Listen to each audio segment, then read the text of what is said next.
So we are live from Thompson Field. This is Brad Bentley, and this is the first edition of the 2020 Ground and Pound Wishbone Show, 2020 Davis Wolves football. My name is Brad Bentley, and I'm joined tonight by Jared Morris and Bobby Alexander. Guys, what do you think about tonight's game? I'm excited. Yeah, I'm ready to do I'm just something. glad to be sitting in the stands. Going to get to watch some high school sports. We've all kind of been waiting on this for months. Isn't it sad when you're ready for the first game in the season where it's 100,000 degrees outside? Yes. Actually, it's not bad. It's not bad right now. It's not too bad, but I am so excited to be out here and ready to support these Wolves. I know they're excited to be on the field. The students are excited to be here to root them on.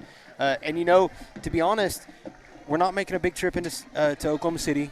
We're not playing, we're playing a fairly close, school that there's a little bit more behind it, These kids will see each other at Walmart. They'll Yes, play summer absolutely. sports together. Yeah, I always like that. They work with each other sometimes. Correct me if I'm wrong, guys, but there's a little bit of Davis blood on both sides of the field here. There's a lot of Davis blood. There is, but I think Bobby is what he's actually referring to is the Pauls Valley head coach is none other than Davis graduate. That's what I'm talking about. Dusty Raper, 2001 Davis grad and son of former longtime Davis assistant Jerry Don Raper. So also on the Pauls Valley side of the field is Bryce Gaddy. Bryce Gaddy, you bet. Who's also a Davis grad. Brett Knight. You bet. Over there who's a Davis grad, so there's a bunch of them. And you're probably missing the most recent Davis graduate, which would be none other than Blake Summers, who is the over there as well as one of the assistants. That's a new one to me. I did not know that Blake was over there. Okay. Yeah. So, so Raper, this is his third year as the Panthers head coach. They're coming off of a difficult year for them, where they actually went 2-8 in 2019. This is a Davis Wolves team that made it back to the playoffs for the first time last year after a one-year hiatus.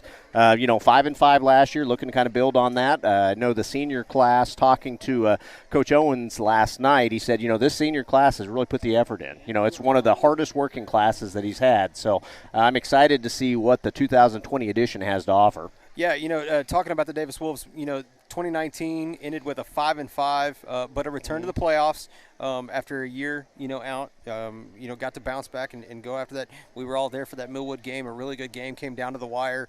I don't think we'll ever forget that Millwood game. And just kind of like that Millwood game, we are in the stands tonight too. So you guys are going to get to hear. I wish we'd have been in the stands at the Millwood game.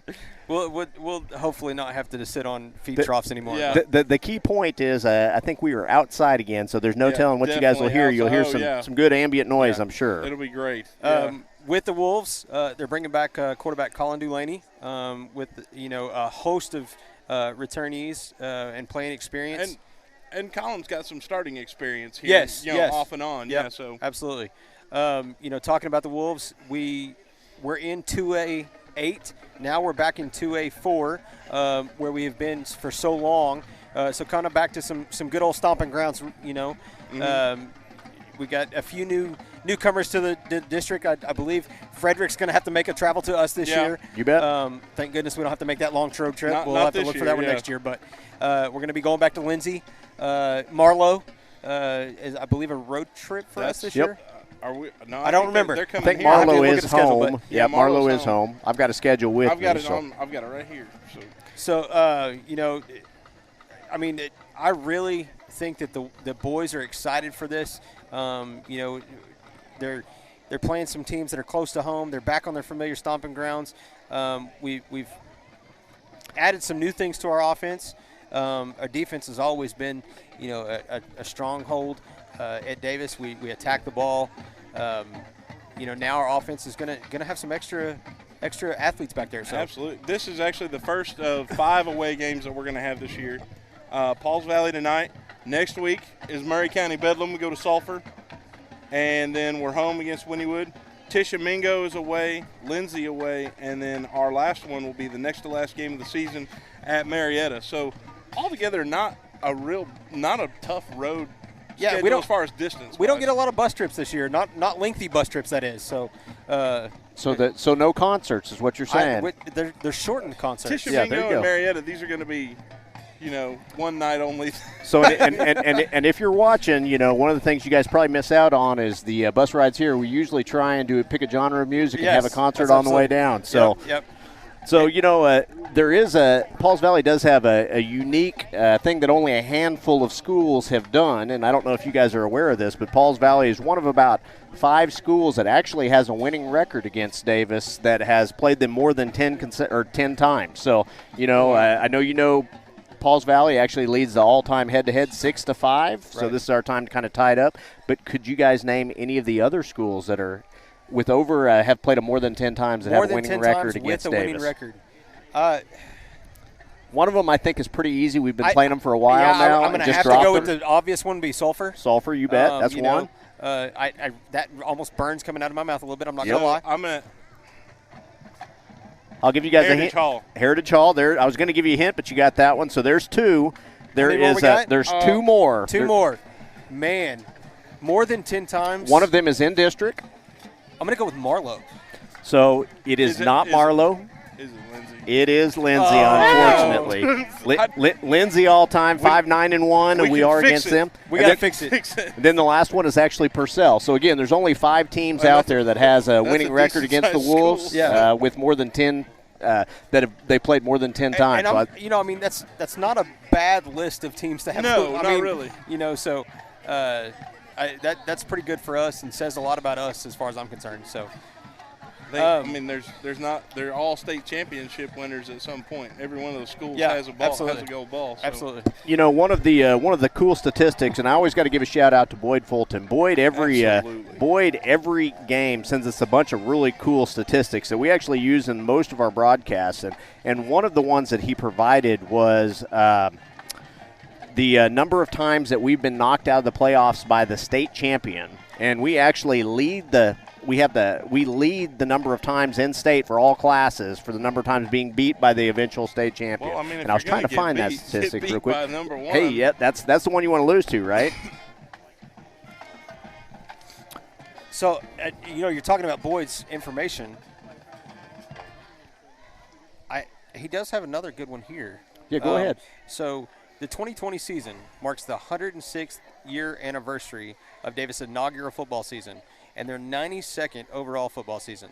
The first game in program history. Can you tell me who it was played against and when? I can, but I'm going to hold off. You're going to hold off? Yep. Because right now they're playing baseball. They are playing baseball. That's exactly right. They don't even play football anymore. No. And it's Roth. And the Roth Tigers, yep.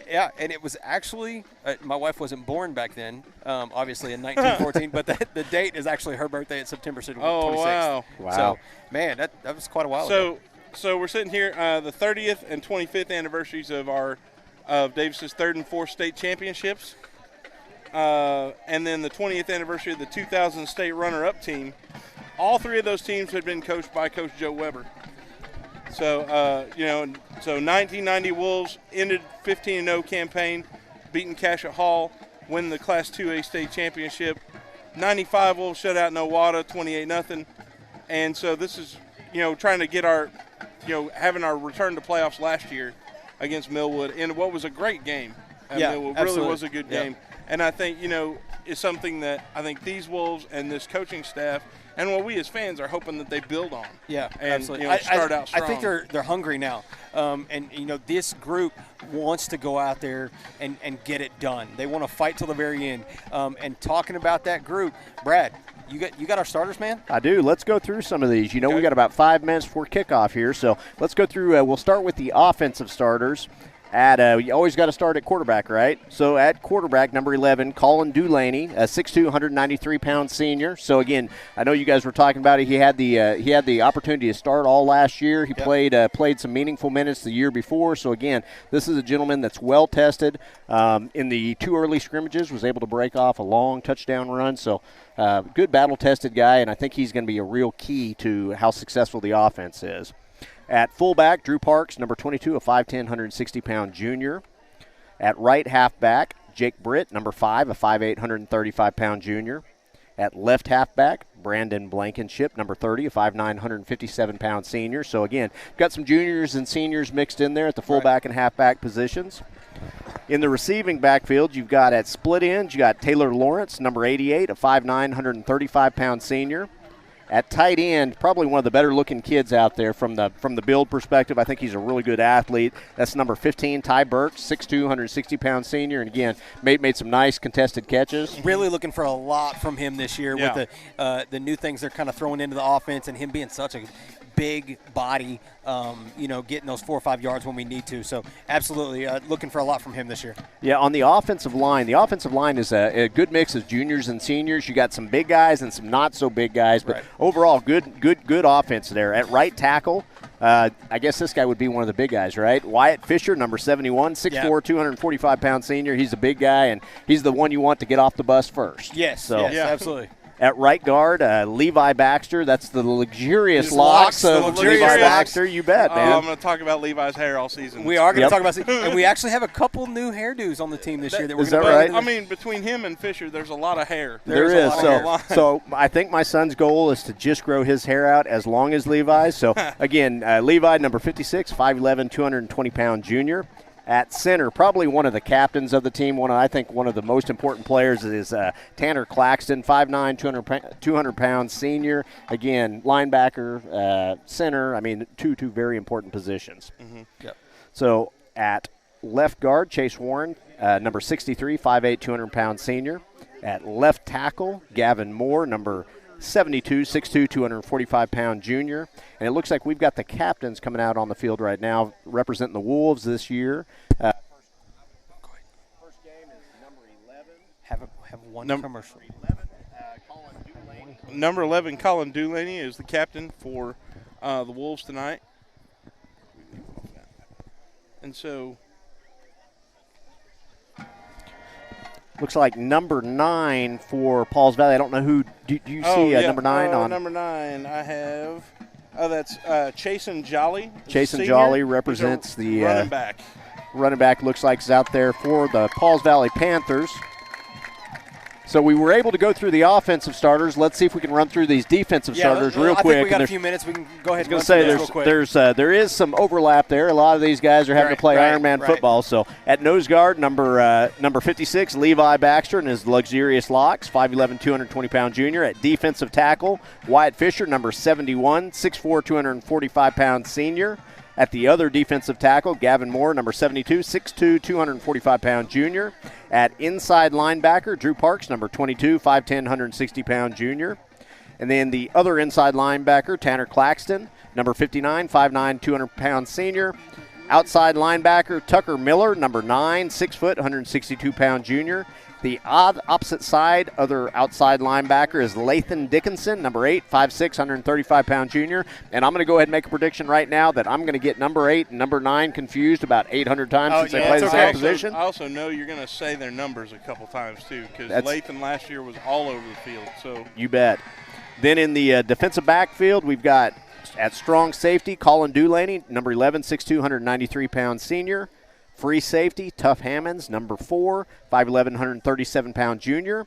At corner, we've got number 1, Jacob Gain, and at the other corner, Colton McGahey, number 31, a 5'11", 157-pound senior.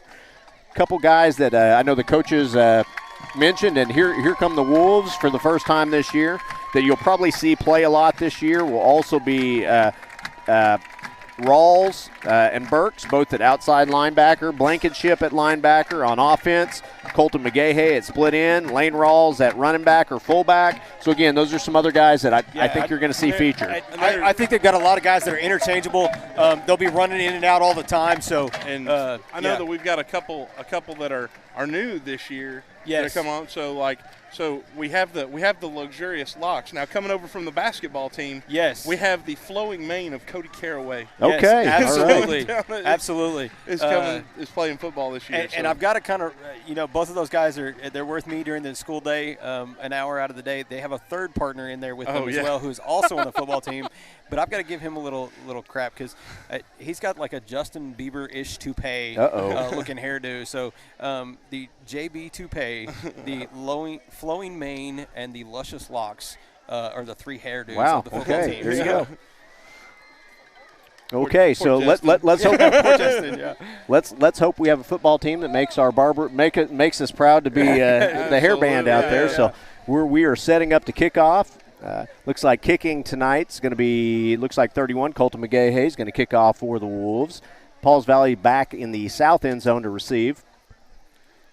And we are about to kick off this 2020 football season. Guys, I can't explain how excited I am for this. I mean, I've been looking for this for quite some time. So the fact that we're actually here, and, you know, a lot of people have thought that this wasn't going to happen. You see games getting canceled left and right now for obvious reasons.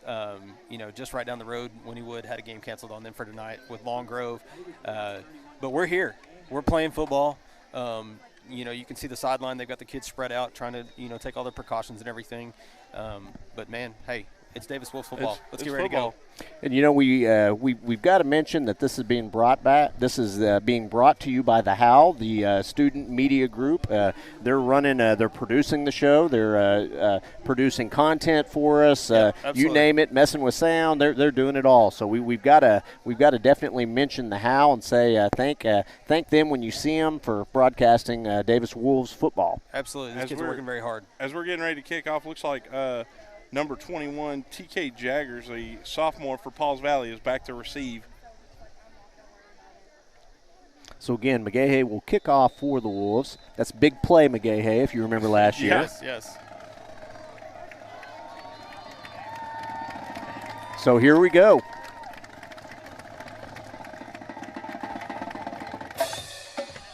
It's going to be a kick. It's going to come a short kick. It's going to come down about the 25-yard line. It's got a little bit of a seam.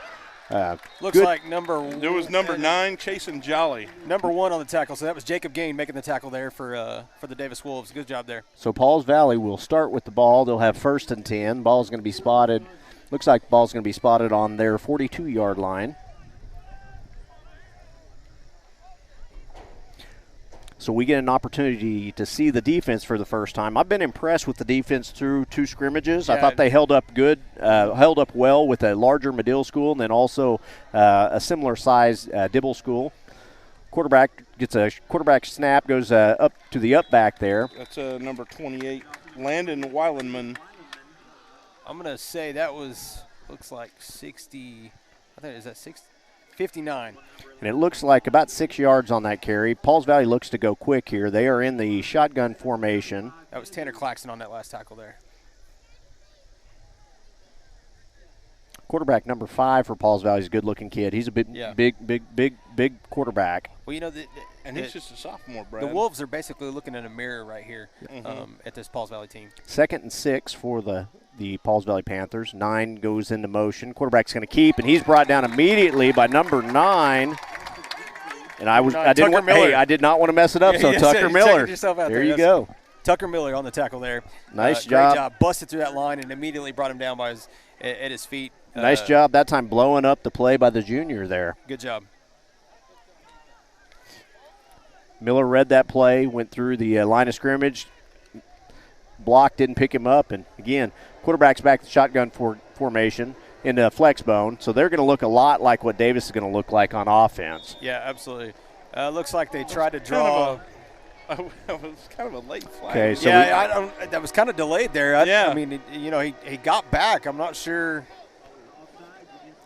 They are going to call an offsides on the Wolves here, so it's going to bring up what was going to be 3rd and about 10 is going to look like it's going to turn out to be about a 3rd and 5 now. So it looked like Kobe England, number 79, went out there to replace number 71, Wyatt Fisher on that play.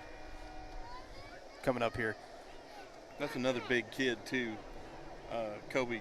Yeah, it is another big kid. Yeah, absolutely.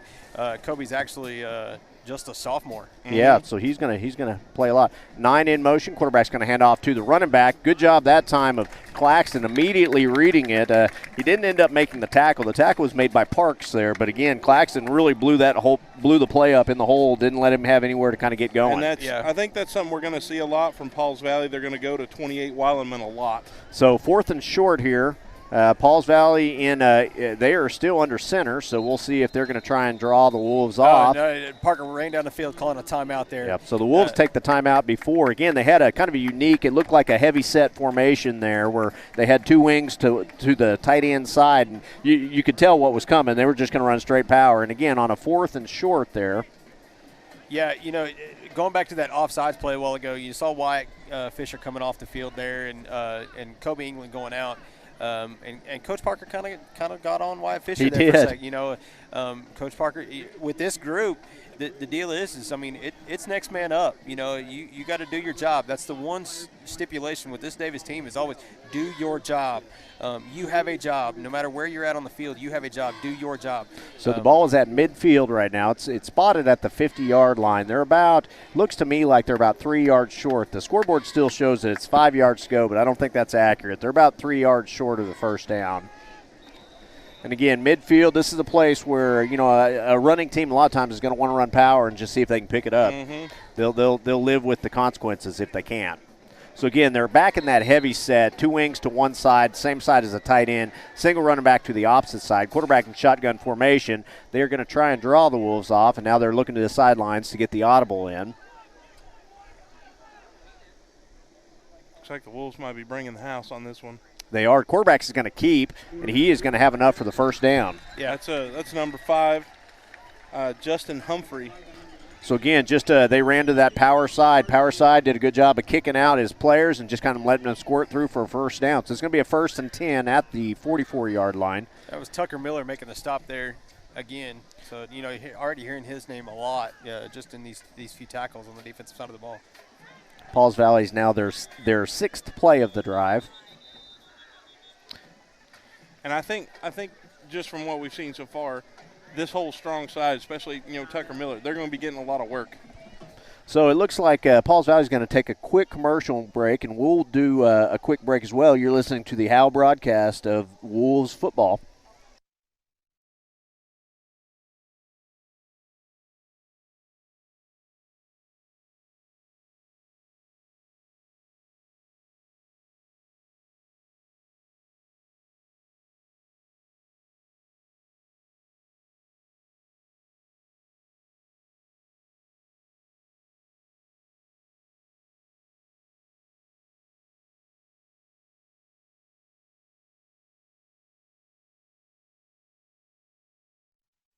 Okay, we are back after the Pauls Valley timeout. Pauls Valley at the Wolves 44-yard line.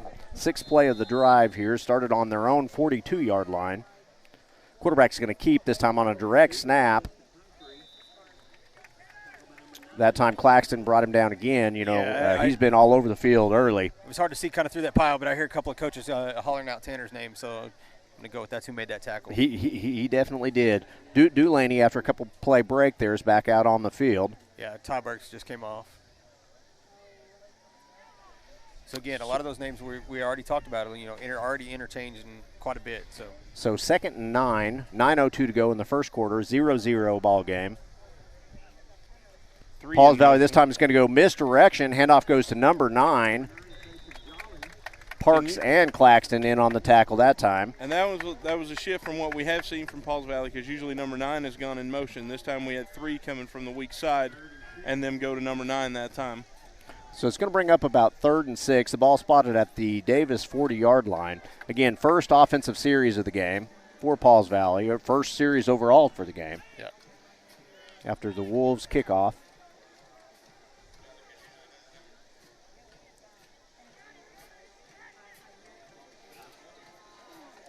Five again on a designated quarterback keep. Again, nice pickup there. It's going to bring up a 4th and short.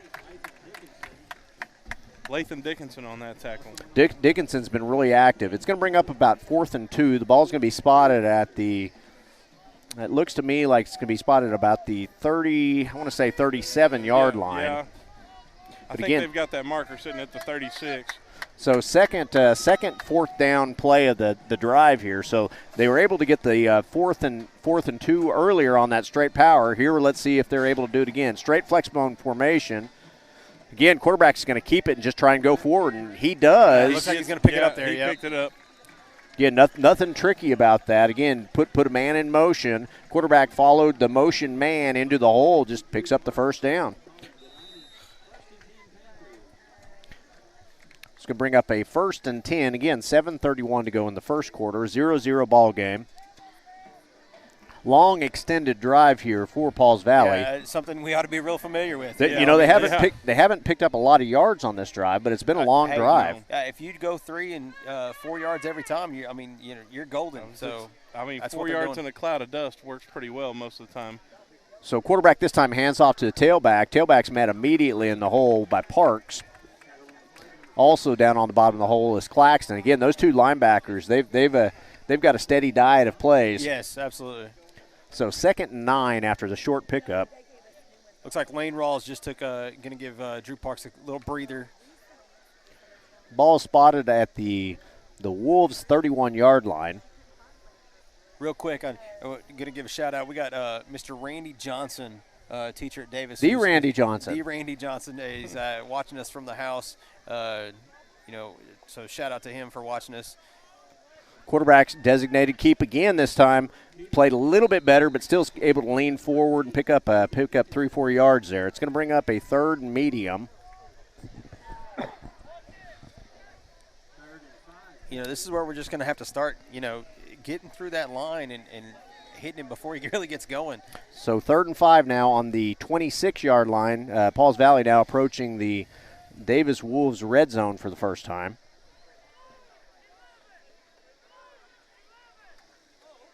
So the call comes in from the sideline by Mr. Raper, or Coach Raper. Power this time. Quarterback looks to keep. Pitches out on the straight option.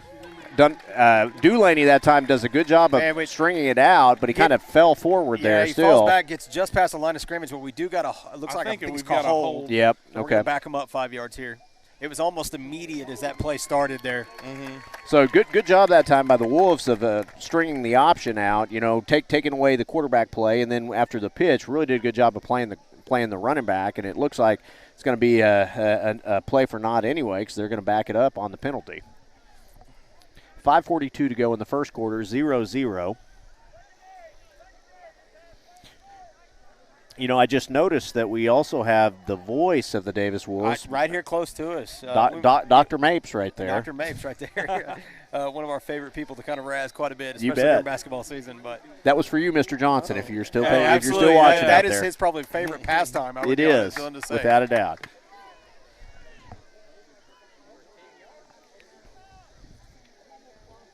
So here we go. The Wolves now in a 3rd and 16 is where Pauls Valley is currently at. We got another flag down in the backfield. That play was blown up from the get-go. A guy came onto the field late, didn't line up correctly, and then didn't block anybody, and the running back got dropped for a loss. Yeah, and it was Tanner Claxton getting through there and putting him down. So a flag. I almost decline it right here and go straight to the 4th down. That's exactly right. No brainer right there, right?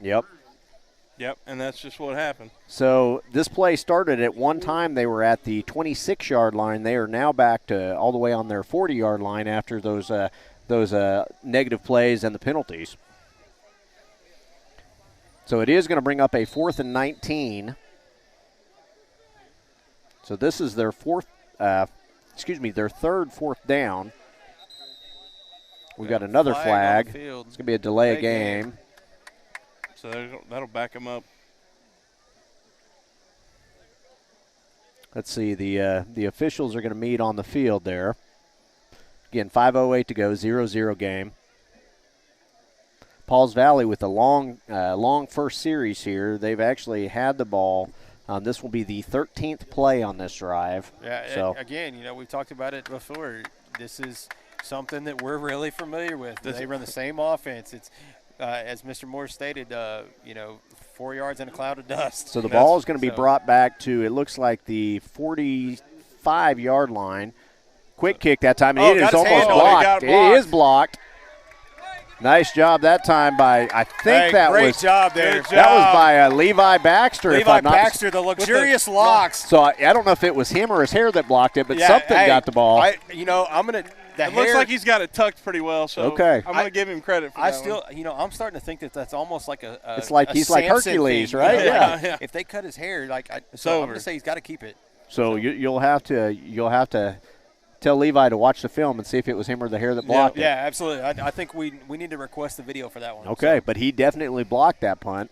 The Wolves are now going to take over on this series. Ball's going to be at their own, it looks like their 21-yard line. Dulaney in the shotgun formation.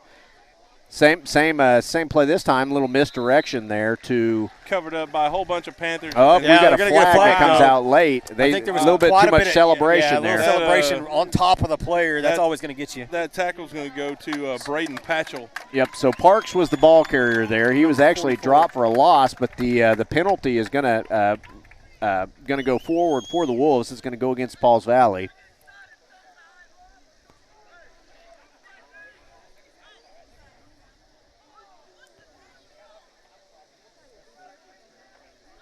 And that was a good penalty there. We got the ball's going to be brought down to, it looks like, about the 34-yard line. Still going to be 1st and 10 now after the penalty. You could kind of hear the Pauls Valley coaching staff a little unhappy with the penalty call, but, I mean, that's just the way it is. So Dulaney again back in. Hey, there we go. We got another flag. That's going to be on number 60. 64, it looks like maybe. Hard count that time by Dulaney. Yeah. Is going to catch Pauls Valley offsides. Again, we've stated this over and over. The similarities between these teams is absolutely insane. You're seeing us do exactly what they did to us just a few minutes ago, and it's working. So the Wolves at the at their own 39-yard line. Dulaney this time. Handoff goes to Parks up the middle. Nice run that time on a 1st and short.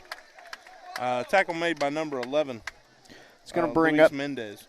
It's going to be a gain of about 3 yards or 4 yards here. It looks like they're going to mark it 4, so it's going to bring up a 2nd and 1.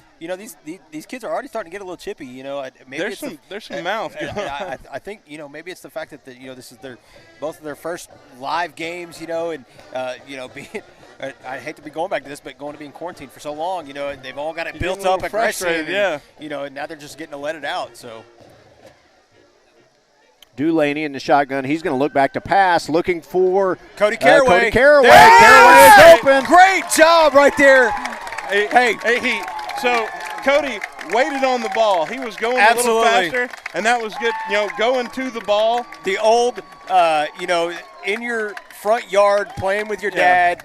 Hitting the breadbasket and hitting him in stride. Great throw, great catch, getting us way down the field. So throwing the ball. Beautiful pass attempt that time by Dulaney. I like throwing the ball. So I will say, the senior number 9, Chasen Jolly, we saw him a lot on the offensive side.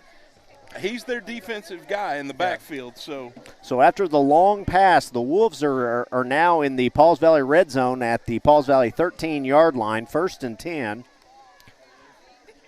This time, quarterback's going to get a direct snap. He's going to keep just like what we saw the opposite side.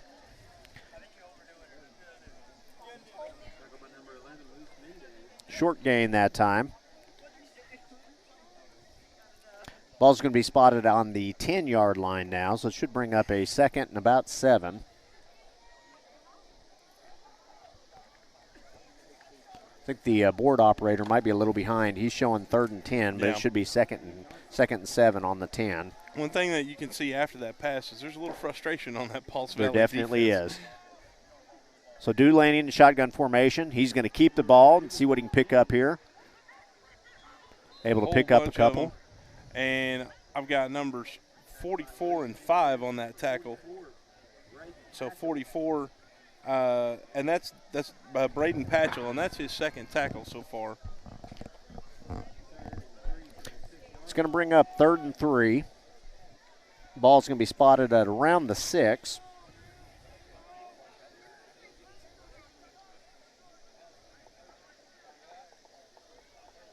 So after the 3 penalties, there's only been four real plays here where we got to see some offense, but there's 4, but an additional 3 penalty plays. So Dulaney, shotgun formation. Going to hit the motion man. He's got a little room to run. Still going. Keep going. He's still up. He's nice run that time. I think he's in. Yeah, let's see they're where going that's to got a touchdown. That's number 5. It looks like our number 5. Number 5, Tough Hammonds. Tough Hammonds there. Nice run. Makes the first couple guys miss. That's Tough is one of those kind of squirrely guys that he never stops. Keeps those legs moving. Another staple to what we do here at Davis. Never stopping and able to keep himself up and get him in the end zone. So Hammonds with the 6-yard touchdown run on the quick pitch from Dulaney. McGahey now back to kick the extra point. 2 minutes and 10 seconds go in the first quarter. McGahey's kick is up, and it is good. With that, 2:10 to go, the Wolves get on the board first, 7-0. We're going to take a quick break. You're listening to the HAL broadcast of the Davis Wolves football. We'll be back.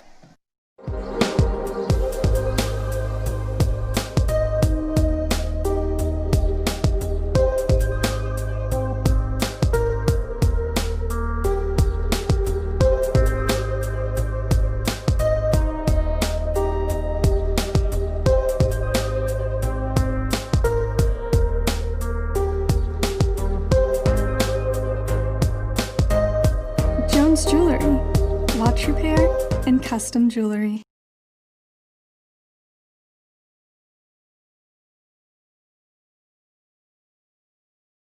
Looking for a veterinarian to care for both your small and large animals? Come see me, Dr. Cade Kopenbarger, at Hilltop Animal Health. My staff and I are committed to providing the most up-to-date preventative health care for your pets. We are one of the few veterinary practices in southern Oklahoma that is fully equipped to handle all of your livestock needs to help you achieve the greatest profitability for your livestock. We also do inside boarding for your pets with weekend drop-offs and dismissals. Come see me, Dr. Cade Kopenbarger, at Hilltop Animal Health in Davis.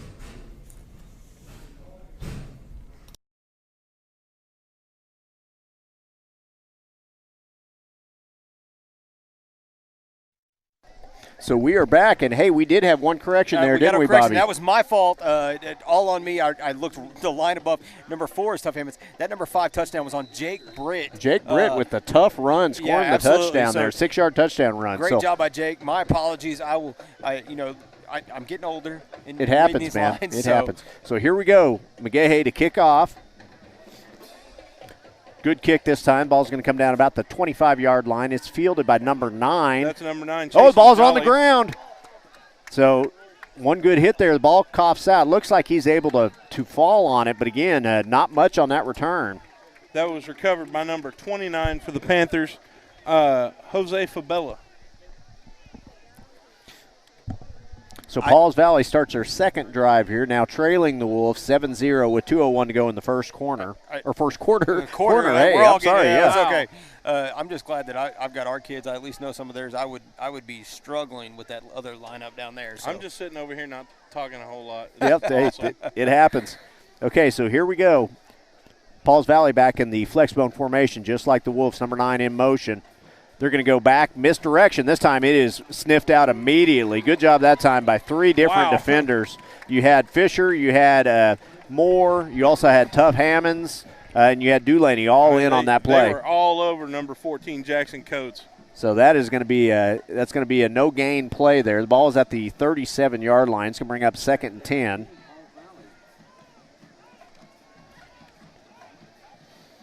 Again, the Wolves not biting on that misdirection. So back in the flexbone formation, 9 back in motion.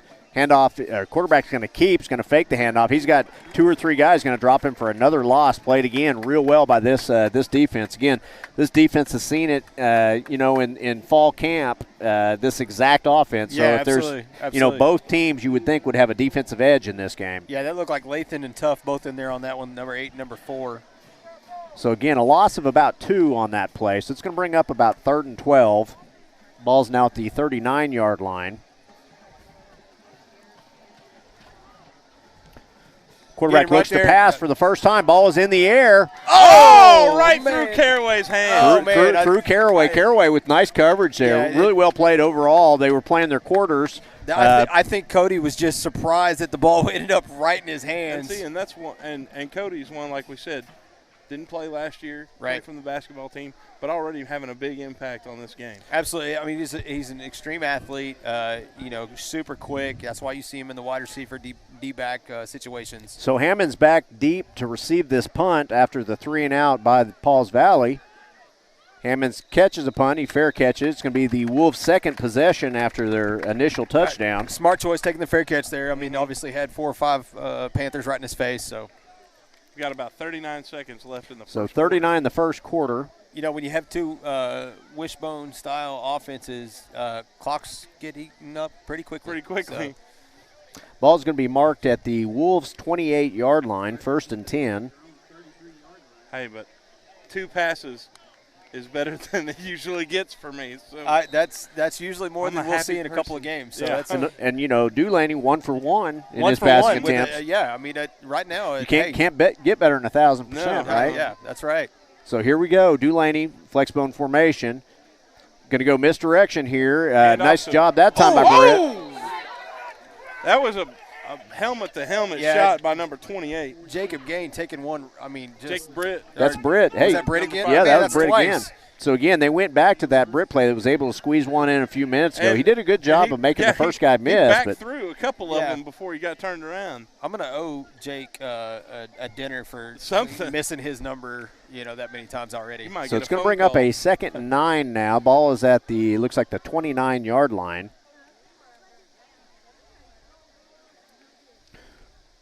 Quarterback's going to run the option. He's going to keep. Picks up a couple. Yeah, about 2 yards there. Going to bring up a 3rd and long for the Wolves. We've got number 6 taking the field, a new person to Davis, Chris Himes. Okay. Junior. Good-looking kid. Yeah, 6 foot, 180 pounds. Do you know where he came from? I'm not sure. I know his brother played at Sulphur. I believe he did come from Owasso. Owasso, okay. He was at a bigger school. Brother played at Sulphur. Athletics, runs thick in the family. His dad actually played D1 college basketball and even had a basketball tryout with the Cavs. Wow, so, cool. Runs thick in his family. He's a big body.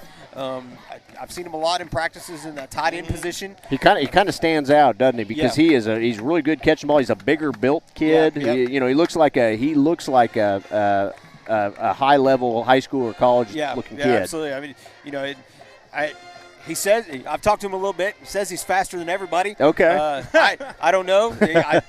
Usually there's a couple of other kids on that team. That's a pretty bold statement at this with these Wolves, but as big as he is, and like you said, that built big body, 5 yards, catch the ball, fall down. You're going to be a big asset with us. Yep. So started the second quarter here. Sorry about that, Jared, but Wolves leading 7-0. Wolves have the ball on their own 29-yard line. Now, go ahead, Jared. Didn't mean to cut you off there. I was saying, we're talking about Chris, and he's got long arms. Well, he's got a big catch radius. Yeah. If you get it around a certain area, he ought to be able to come down with it. So here we go again. Wolves on their second possession. This will be the third play of this drive. Pauls Valley looks like we had a couple guys jump off sides there. Looks like it was in a long count. We had a couple guys miss the snap count. It's going to move us back 5. And Pauls Valley, this time, they were playing off a little bit. Looked like maybe a little bit of zone, but they're definitely uptight, playing some man, looking for that run at this point. It's going to make this 3rd down a little bit harder now. Again, 3rd and 12. Ball's at the 30-yard line.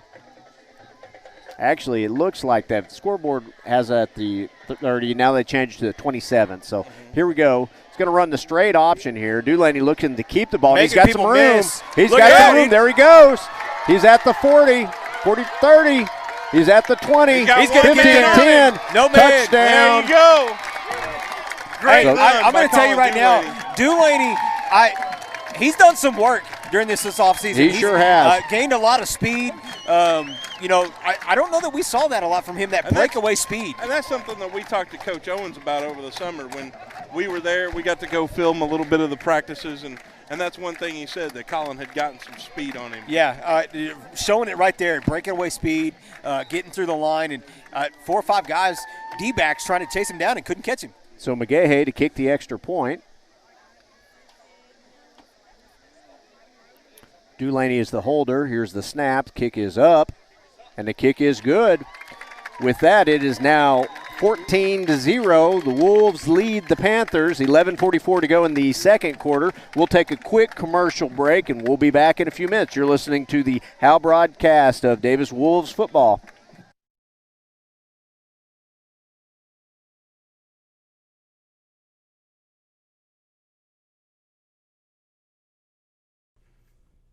Sooner Pharmacy provides a variety of healthcare services. We accept e-prescriptions and we also offer delivery services. Sooner Pharmacy is handicap accessible. Sooner Pharmacy is located at 705 East Main Street inside Sooner Foods.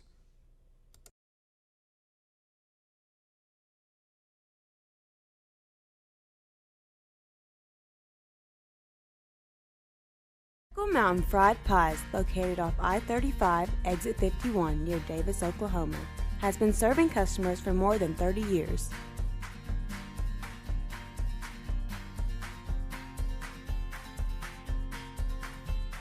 All pie fillings are made fresh daily and stuffed inside the pie crust for a dessert unlike any other.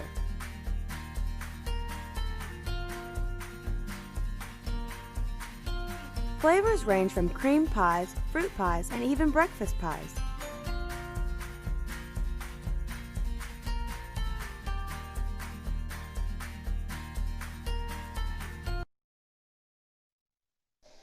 So again, we are back at Thompson Field. Just saw Colin Dulaney with the 61-yard touchdown run, and I know right before the break there we talked about. Quick, Brad, we got to shout out to our record-breaking crowd on YouTube. Never had this many for a regular season game, which is great. Thanks for tuning in to us. I know some people not going after the game due to circumstances what they are. But really following us on YouTube, and we appreciate you tuning in and watching with us. Yeah, you guys go subscribe and be sure to get notifications anytime we do go live. McGahey's kick is up. Ball's going to hit about the 25-yard line. Good bounce. I mean, it almost stayed in bounds. Nice run that time. Makes the initial group of Wolves miss. I think they kind of let it fly over their head thinking it was going to go out of bounds, get that penalty, but it just kind of stuck. Gave the Davis bounce back inside. That's the first time the deep man 21 TK Jaggers actually got to return the kick. Talking about the viewers, getting a little help from the viewers. Emily Cook out there sending me a text that Chris Himes is actually from War Acres. Okay. So that's where he came from. So thank you, Emily, for that piece of information. If you're out there watching us and you catch us on something like that, absolutely let us know, and then we'll give you the thank you for helping us out. Yes, because we're not perfect. We will get things wrong. It happens. So Pauls Valley's third offensive drive, starting at their own 25-yard line after the nice kick. Quarterback drops back to pass. He's going to throw it deep. He's got some room just over his outstretched hands. But I'll tell you what, the defense that time, both Caraway and Dulaney had in coverage. Double coverage on that Yeah, side. they had him bracketed. So you almost got to give Pauls Valley a little bit of credit being that brave to throw that ball in that situation. But his guy had a little step lead, going ahead and taking that shot downfield for them. So again, 14-0, 11:33 to go in the second quarter. The Wolves currently leading. Defense has done a good job. That first series, it took us a little bit to kind of settle in. But I've heard a lot of people talk about us. We're sometimes slow to start, but I think now we're kind of getting in a groove, getting in a rhythm. We got to keep it going. We got to finish strong here.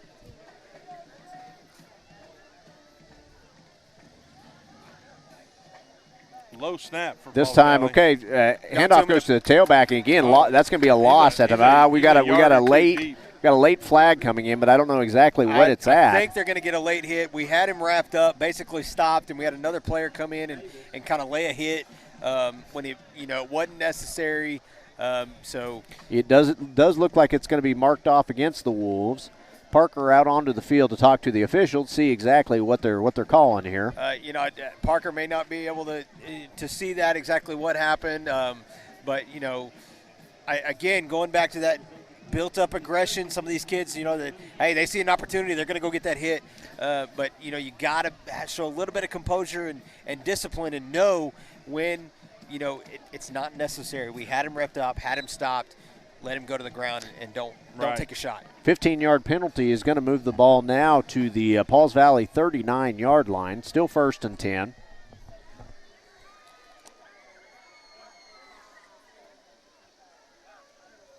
Three in motion for Pauls Valley.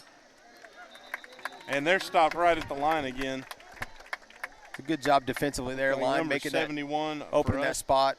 The linebackers, both the inside and outside linebackers, have done a really good job on this play, playing the run. Yeah, it's something they really have settled in. They're following their reads and they're plugging the holes right now. Absolutely. Go ahead. Oh, I was just going to say real quick while we got just a second, a quick shout out to actually the group that is making this happen. All of our students are here behind us for the Howell Media Group. We've got a couple that are really active right now on Facebook, keeping everybody updated. So, quarterback's going to keep. He's got some good running lane that time. And he looks like he's going to be a couple yards short, Brad. It's going to bring up a 3rd down. It's going to mark him down. It looks like about 4 yards from the first down. Ball's going to be spotted at the 46-yard line. Yeah, we just sent Ty Burks and Lane Rawls both onto the field, both big bodies.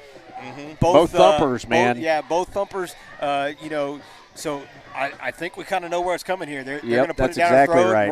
We're going to try to stuff them as quick as we can. I like the way Lane plays. He plays violent. That's what absolutely. I like at a linebacker position.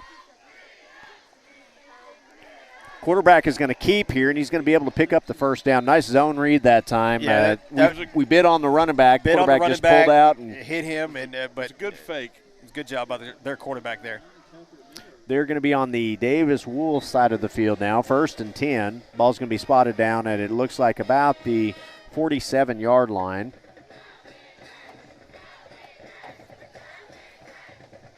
This will be Pauls Valley's 7th play of the drive. 9:27 to go here in the second quarter. 14-0, the Wolves lead. Quarterback back in the shotgun formation. Handoff goes to the tailback there. He's got room to run. He is out in the open field. Got one guy to beat. Stiff arms him. He is still going. Good job that time by the backside, kind of running that play down. But I'll tell you what, not until that guy had almost made it into the end zone. Yeah, it was a good job there. I think that was Cody on that side. I'm not real sure. That long run was 28 Weilenman again. Almost slowing him down just enough for some help to come get him out of bounds. But good run by Pauls Valley. Almost, we bid on that running back the play before. Maybe that have influenced us to not bite. Cautious on that one, and they made us pay for it there, obviously. So 1st and 10 now for the Pauls Valley Panthers. Ball's going to be spotted at, looks like about the 15-yard line. Low snap that time. That play had no time to get anywhere. Low snap. They already were coming through the hole. Absolutely. It's going to be brought for a loss that time. Good job by the defense. I think that was Levi Baxter in there. You bet, man. Levi's had a heck of a game so far. Absolutely. The hair's busy. I think that's going to be a name, along with a few of these others that we're going to be saying for a lot all season long. 2nd and 16 now. Or excuse me, 2nd and 12, ball on the 16. How about that?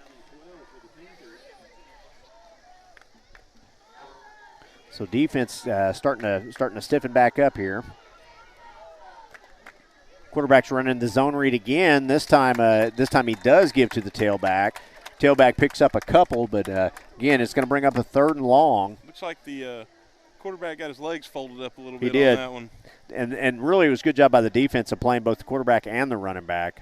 There was he didn't really have a good choice of whether to hand off or keep the ball. And there's a lot of size on the Davis front line, and kind of their job is like if they try that, make them not want to do it again.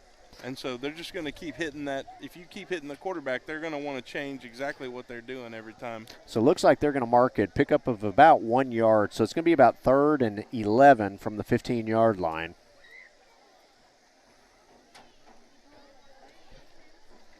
Again, 8:01 to go here in the first half. 14-0. The Wolves currently leading. First game of the 2020 football season.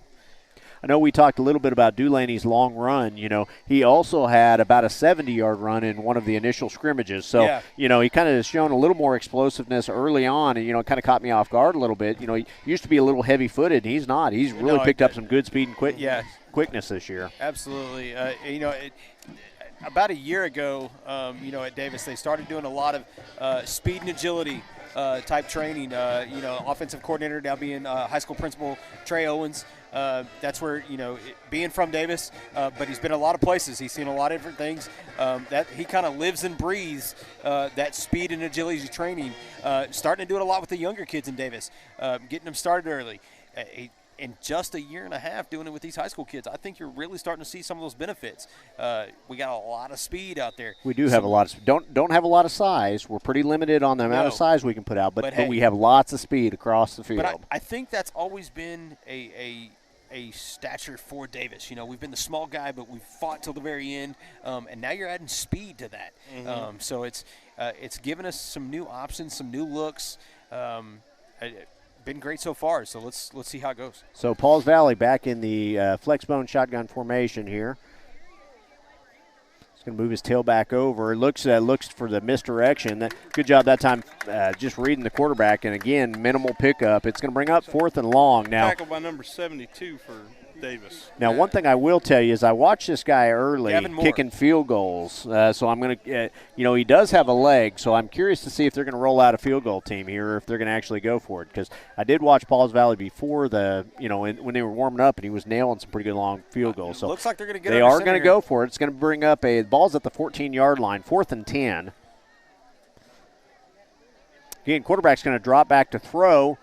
He has got a guy open just over his head. He had a linebacker coming right in his face, you know, and made him adjust that throw just enough that it was too far out and the wide receiver couldn't get to it. So great job by the defensive side of the ball there. Hey, if they were going to kick the field goal, I'd have traded touchdowns for field goals all night. But Pauls Valley understanding that they can't do that. They got to go for the points when, you know, they need touchdowns to keep up with us. So, hey, we'll take the great defensive stop by us. So turnover on downs, that's actually the fourth down play that Pauls Valley's ran in this game so far. So they've already ran four fourth down plays. So, again, that's the first one we've got them off the field for. So now the Wolves will take over.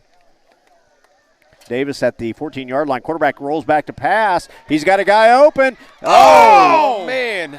Right through the hands of Colton McGahey. McGahey there, he had a couple steps. Yeah, you know, perfectly thrown ball. Again, back to that same statement I made earlier. You know, about in your front yard, you always hear your dad say it, hitting you in the breadbasket, dropping it in stride for you. Man, we gotta have those catches so we can. I bet he'd like that one back. Colton's usually a pretty sure-handed receiver. Yeah, absolutely. You're almost, you know, playing center field in that situation. You know, because he had a good baseball guy. I gotta throw that out there. Yeah. But, playing center field, make that grab, and there's nobody in front of him. You know, you almost want to think. Sometimes those are the hardest ones to catch. Maybe thinking touchdown before you actually catch the ball. You got to catch the ball first, and those are the kind of things we got to have. We can't lose those advantages when we get them. Looks like a timeout for Davis. Timeout by the Wolves, and with that, we will also take a timeout. You're listening to Brad Bentley, Jared Morris, and Bobby Alexander on the Howl. We'll be back. Call us first. For loans. For deposits. For the best customer service. Call us first. We answer. First National Bank of Davis, a branch of Pauls Valley National Bank. Member FDIC. Equal housing lender.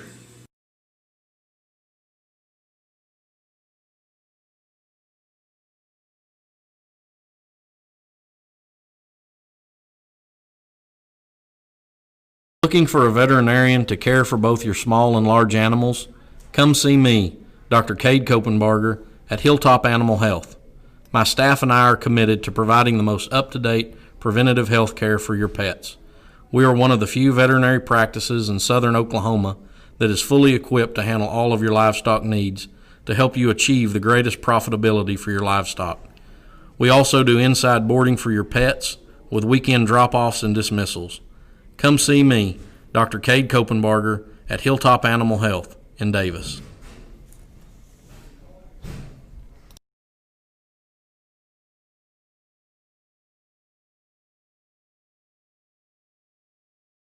So the Wolves facing 2nd and 10.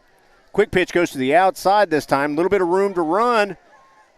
It's I believe that was number 30, which I think is Blankenship, if I'm not mistaken. Great pickup. Look like he's going to be just short of the first down, but wrapped up. Oh, sorry. Yep, no problem. I just want to double check here. I want to make sure we call the right guy. Brandon Blankenship, number 30 on that carry. And I do not have the number or the name for the Panther that wrapped him up because 51 is not in the book. We're going to blame Brett Knight over there on that side for that one. Yeah. So, again, second, it's going to bring up a 3rd and short now, 3rd and 1. Nice 9-yard run that time by Blankenship. Ball's marked at the 23-yard line. Quarterback just a straight quarterback keep up the again, just following his center, picks following aside. His center, gets that 3 or 4 yards and a first down. Hey, we'll take that all night long. You talk about Coach Knight and then, Coach Raper, Coach Gaddy over there. And actually there's another, kind of connection. Also over on the Pauls Valley sideline is Coach Greg Manning, who coached at Lindsay when I taught there. Oh, okay. So I know him as well. All right, so there you go, another connection. And a really good guy as well, even if he does coach for the Panthers. Okay, so it's going to bring up 1st and 10 for the Wolves. Ball's going to be spotted at, I want to say, around the 27-yard line. They still haven't updated the scoreboard. Quarterback is going to keep straight option here. Tries to cut back, just kind of loses his footing there. Well, yeah, he made that pitch late there. I'd almost – you kind of see it's not really going to gain a lot. I almost want to see you keep that ball. Tuck the ball and run. And get a couple of yards maybe. If not, you take your lumps when you have to. Play had already kind of been strung out that time, so you got to make that defender make him make a choice and then take the pitch at that point. But again, overall, he's had a good game. 2nd and 11 now. Ball's going to be marked at the 26-yard line.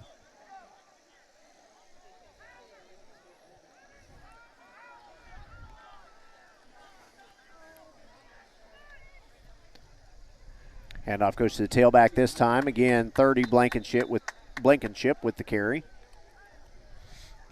Ball's going to be spotted. Looks like it's going to be a gain of about 6 yards there.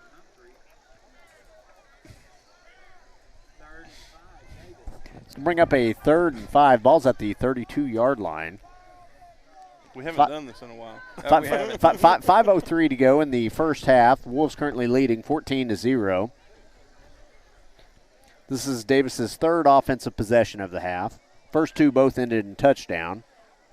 Yeah, I'd like to see us stretch this clock out and go put some points on right before we go to halftime and get the ball back. So here we go. Dulaney fakes the handoff. This time does a good job pitching out on the edge. Blankenship makes the first gentleman miss. He's going to be shoved out of bounds by number 11, Luis Mendez. Bobbled that ball as it kind of got pitched to him. Still gains yards, but just not enough. Not quite enough. I don't know what it's going to bring Coach 4th Parker's and thinking 1 here. Boy, he left his offense on the field. He's going to go for it, Brad. Man, I don't know if you don't just run that keep and follow right behind your center. Well, it may be a hard count here is kind of what I'm expecting, but no, he didn't. He went for it, just followed us. That's Dulaney all the way. Wow. I'll take credit for that one. I appreciate Coach Parker listening to me on that one and go ahead and calling that play in. So 4th and 1, the Wolves go for it on their own 35-yard line. Pick up the first down. The ball's going to be spotted, it looks like, right around the 40 now. So again, was not expecting to actually go for it, but we did, and we picked it up. So maybe it was the right choice there. 4:16 to go in the first half. Okay, two wide receivers out to one side, single wide receiver to the other side. More of a traditional passing formation. They hit the number 1 out of the Jacob Gain. Jacob Gain out of the backfield there. Nice little play. Just released his running back running just underneath in the flat and able to hit him in stride. I think you can say we a year ago we were still a typical wishbone offense for the most part. Now I think you're seeing a little bit more flexibility, more like the Naval Academy, Air Force Academies, those academy style, giving us more opportunities to move the ball forward. And right now I think we're doing well with it. So far we have not came out in a traditional full house wishbone yet. Yes. So it's all been flexbone. Here we go again with the flexbone formation. Gain goes in motion. It is going to be a pass play, looking for the ball to go downfield. Ooh, there we go. A little pass interference. Yeah, Burks. okay. I'm going to see which way they call this because if you really look at it, he runs into him and almost pushes him off before he turns and goes back towards the ball. So I'm anxious to see which way they call this. I think Burks was expecting a little more time for the ball for him to run his route. They do call it against the Panthers, which okay. I'm a little surprised. I'm a little shocked. Because Ty Burks hit that kid. It looks like their coaches are equally surprised because they are out on the field. But again, I think it was an obvious. I think there was an obvious pass interference before Burks' push off is what I think actually took place. They're wrong. We're okay. We're okay with it, and hey, we're gonna take it. Yeah. So we're going to get a first down off of the pass interference, and again, another play. It took a little bit longer than we probably wanted to set up there. You typically don't see a lot of teams, especially at the high school level, throwing back across the field like that. And he wasn't single coverage. He was going back to the tight end opposite side there. Which again, I'm going back to that whole. Hey, we've evolved. We're changing what we can do based on what we have with our athletes now, and I'm excited to see where we go with this. So the Wolves on the 47-yard line again, looking to pass again, going downfield to number 8. Lathan Dickinson. Yeah. I don't know if he was ready for the ball, but it looked like another pass on the money on a straight go route. Right now, we are catching Pauls Valley off guard because they're not ready for us to do this. No, Mr. Morse, we've been doing this for 3 years now. This is our 3rd year, actually. I don't know that I've seen this many pass attempts up until this point combined. If they hit the ground, I'm happy about it. Yeah, that's my kind of. Yeah. 2nd and 10 now for the Wolves. Again, they are at the Pauls Valley 36-yard line, 3:48 to go before halftime. Gain goes into motion. He's trying to get upfield, and again, good job that time by the Pauls Valley defense. And there is a late flag. So I don't know what they're calling here, but there's a late flag. Based on the reaction of Coach Owens down there, I don't know that that's not going to go against us, guys. Well, the way unsportsmanlike penalty called here. I think they're calling it on Pauls Valley. Their Pauls Valley coach is on the field. Let's see, personal foul. Pauls Valley. Is it going to go against Pauls Valley? I think Mr. Mapes got pretty fired up over here, so I figured it was good for us. Yeah. The voice of the Wolves over there. The voice of the Wolves. So, again, 3:40 to go in the first half. The Wolves trying to add to a 14-point lead here. Again, you've seen them go predominantly to the air on this drive, trying to punch in, 7 more points right before halftime. And, again, they're going to be in great field position with 3:40 to go. I was talking about Coach Owens kind of jumping our side here. They're trying to get them under control, keep their composure. Maybe it wasn't so much as that was going to go against us. Maybe he knew it was going to be against the Panthers, but he understands that we need to keep composure here. It's getting chippy out there in the field. A lot of feelings are starting to be shown, but we got to keep ours under control so that we don't have mistakes like that happen and waste away a 14-point lead. So the Wolves now on the Pauls Valley 26-yard line. Again, getting close to that red zone. 3:40 to go before halftime. Currently leading 14-0. I really would like to see us, with 3:40 left, punch this in, burn most of that clock up, go up 21, and have the ball back in our hands to come back in the second half. So, again, flex bone formation here. Dulaney's going to run the option. This time makes the right read. Perfect read. That's the read that you want Dulaney to read right there. Make that guy make a determination instead of kind of floating that no man's zone between them. I can't believe I'm going to say this, but I hear my kids say it all the time. Breaking ankles almost there. Yeah. Gives that little shoulder move and goes back inside. And he also made a patient run because he stopped for a second and just took that extra, just an extra pause on the step to let his blockers move so he can find a way through. Wolves in the red zone now, guys. Ball's at the 15-yard line. Again, they're letting that clock tick down. Again, they'd like to punch one in here. Again, flexbone formation, Dulaney shotgun formation. Straight handoff this time to number 24 for the Wolves. Ross had a hand on him. I think 24 is Lane Rawls, if I'm not mistaken, and it was. Good run that time. Had a hand on him, kind of threw him off balance there right off the bat. So, we'd like to see him get a little bit further, but we'll take those, 3 or 4 yards there at a time anyways. Ball's going to be marked down. It was at the 15. It's going to be marked down, it looks like about the 11-yard line.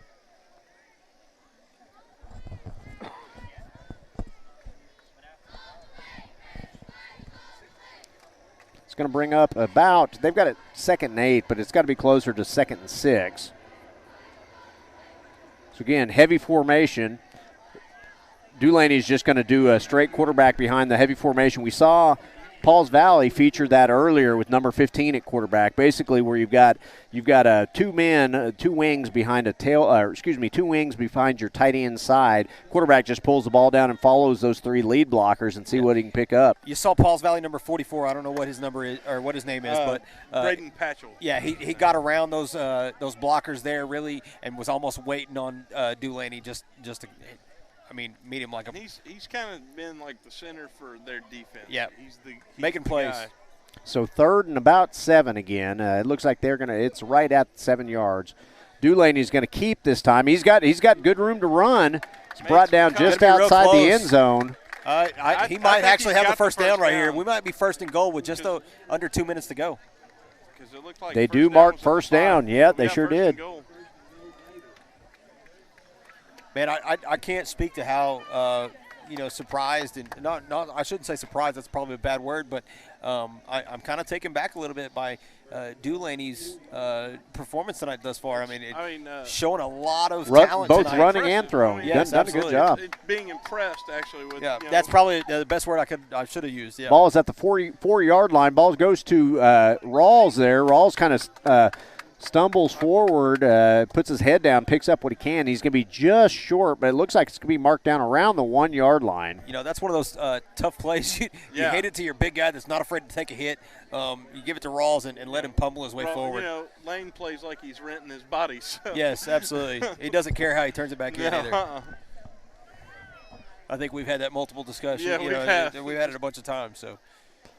So, again, clock is now under 50 seconds, so the Wolves have done a good job of eating this clock up. Again, another flexbone formation here. Dulaney just going to follow under center here. Center. It looks like he is in. Let's see what they they mark it. Touchdown right there. There it is. There it is. I want to say Mr. Mapes actually signaled that before everybody else. He was so he probably let the referees know from up here. Right. Well, they did. They looked up here. They saw Mr. Mapes signal it. It's good. It's official. So I'll tell you what, 18 plays, 86-yard drive. That started on their own 14-yard line. And, again, did a good job eating up all but 35 seconds of the clock, 35 seconds before halftime. But, again, 18-play drive to punch one in here, go up 20-0 with McGahe's kick, looking to add an extra point here. The snap is up, the kick is up, and it is good. 21-0. So I think we're going to stay here. We'll hang out for these couple between the kickoff and then 35 seconds left in this half, and then we'll take a quick break before the halftime shows. I will say a quick shout out to our sponsors, Hilltop Animal Health and Sooner Pharmacy. Yeah, I appreciate those. Oklahoma Army National Guard and the Oklahoma Army National Guard, Sergeant Bo Clark. Big helpers with Wolf Media. With our media getting ready for this year, we really didn't know what we were going to have. Right. Everybody knows it's been a weird year. Yep. So we definitely appreciate our sponsors that we've got and appreciate you all watching and listening to us. I haven't checked it in a little bit. We're standing tall about that 140 mark. So 21-0, 35 seconds to go before halftime. It's been all Wolves here in the first half after the initial drive by Pauls Valley, which was able to get pretty deep in Wolves' territory, but unable to capitalize on it. It's been all Davis since that time. Just checking our numbers here. You can call me a liar now. You're a liar. We've actually jumped all the way up to 170 now. So hey, there you go. Thank you for joining in. We're getting close to where we were for a playoff game playoff last year. Record. So, we appreciate you all listening to Bobby and Brad, and then I'll talk every now and then. I'm just reading Falls Valley names. That's my job, Mr. Mapes. We've talked a little bit about we've transitioned to this flexbone style offense, throwing the ball more. I want to throw this out there. We know that Coach Owens is high school principal. He went to school at Davis. He graduated from Davis. And somebody called him the other day the link between the past and the future. And if you look at our field right now, We did a traditional Davis drive. We took 18 plays, took the length of the field, took time off the clock, and put points on the board, but we did it in a new way. I think that speaks to Coach Owens and exactly that link from the past to the future. Well, then, so and here's Coach Parker letting him, giving him that reign to do so.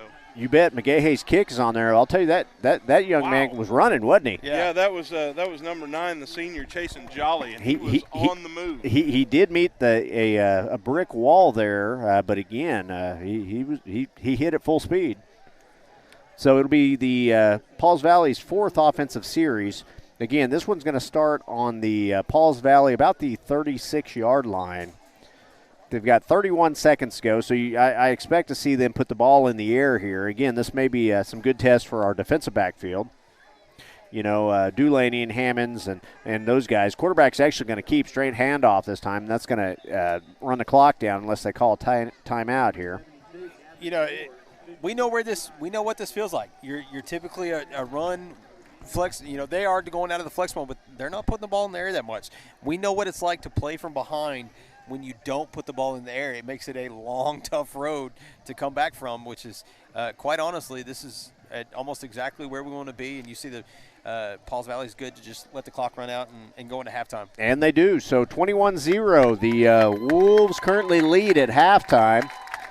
We're going to take a few minutes to run to the concession stand, get something to drink, and we will be back in about 12 minutes with the second half. Thank you for listening and watching Wolves football on the HAL broadcast. Again, this is the Ground and Pound with Bobby, Brad, and Jared.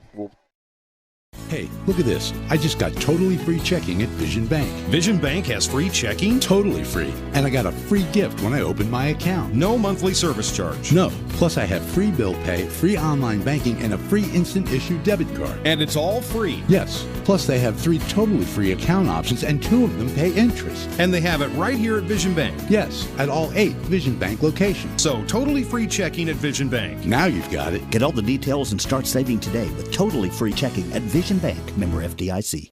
Win the day! Go Wolves! I joined the Army National Guard for multiple reasons. The first being which that I've always believed that the state of Oklahoma and the United States of America are truly exceptional on the world stage. So I wanted to do something to give back to the country and the state that's been so good to me. So one day I asked myself, if not me, who? And if not now, when? So it was at that point I decided to enlist. And the second reason being, getting my education has always been very important to me.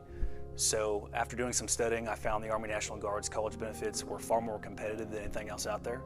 So after graduating from the University of Oklahoma, I was able to leave my college career basically debt-free.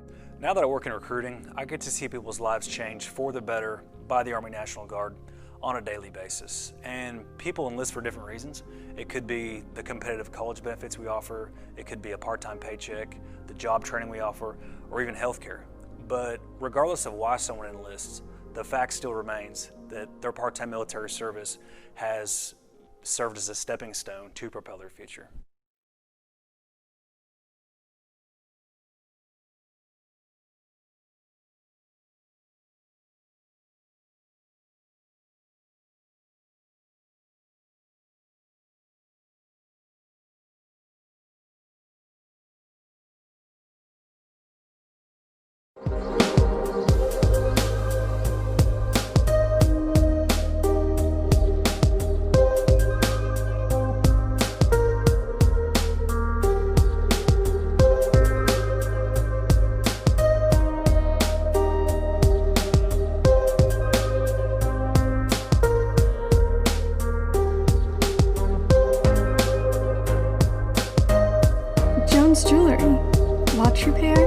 Custom jewelry.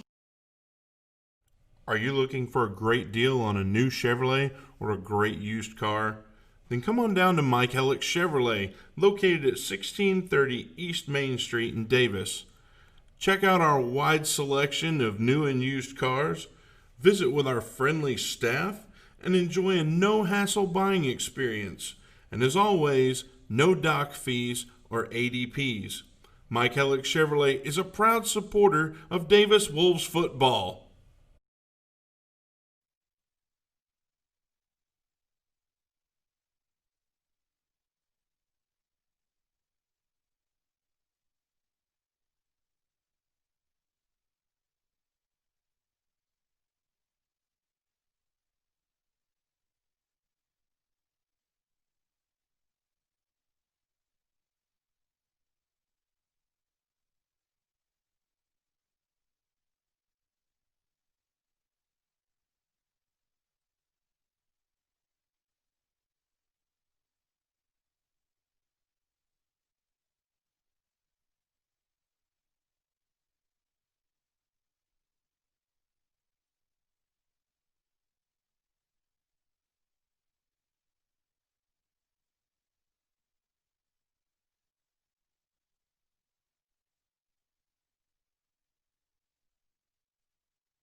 Looking for a veterinarian to care for both your small and large animals? Come see me, Dr. Cade Kopenbarger, at Hilltop Animal Health. My staff and I are committed to providing the most up-to-date preventative health care for your pets. We are one of the few veterinary practices in southern Oklahoma that is fully equipped to handle all of your livestock needs to help you achieve the greatest profitability for your livestock. We also do inside boarding for your pets with weekend drop-offs and dismissals. Come see me, Dr. Cade Kopenbarger, at Hilltop Animal Health in Davis.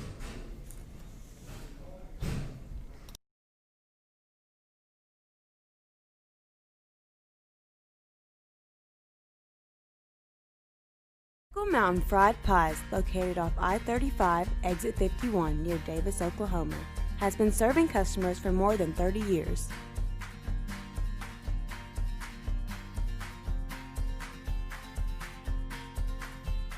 All pie fillings are made fresh daily and stuffed inside the pie crust for a dessert unlike any other.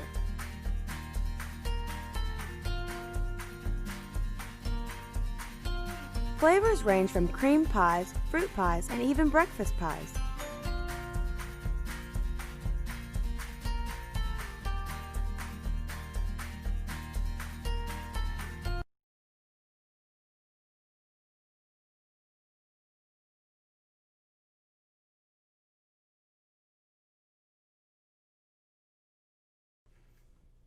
Sooner Pharmacy provides a variety of healthcare services. We accept e-prescriptions and we also offer delivery services. Sooner Pharmacy is handicap accessible.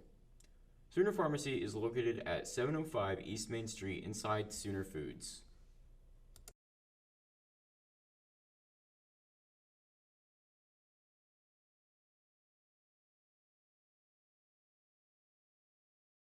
Call us first. For loans. For deposits. For the best customer service. Call us first. We answer. First National Bank of Davis, a branch of Pauls Valley National Bank. Member FDIC. Equal housing lender.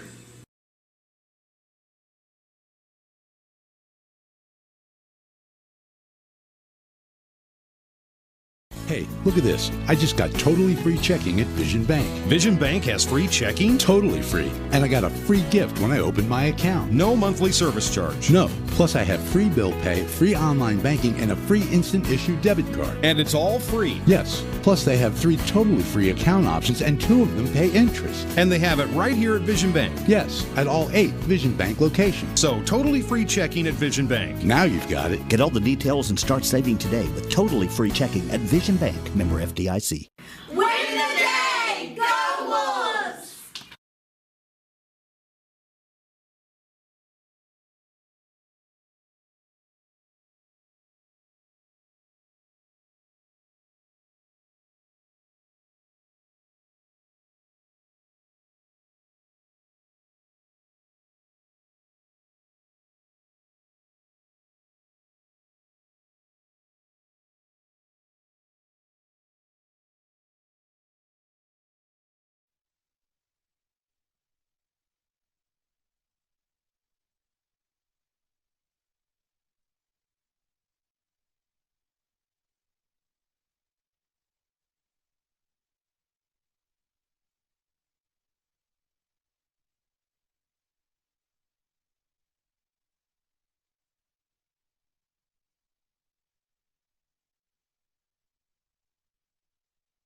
So we are back, 2:09 before the start of the second half. Bobby Alexander and I are joined by Bryant Ward. Bryant is one of the Howl Media members. Bryant, how's it going today, man?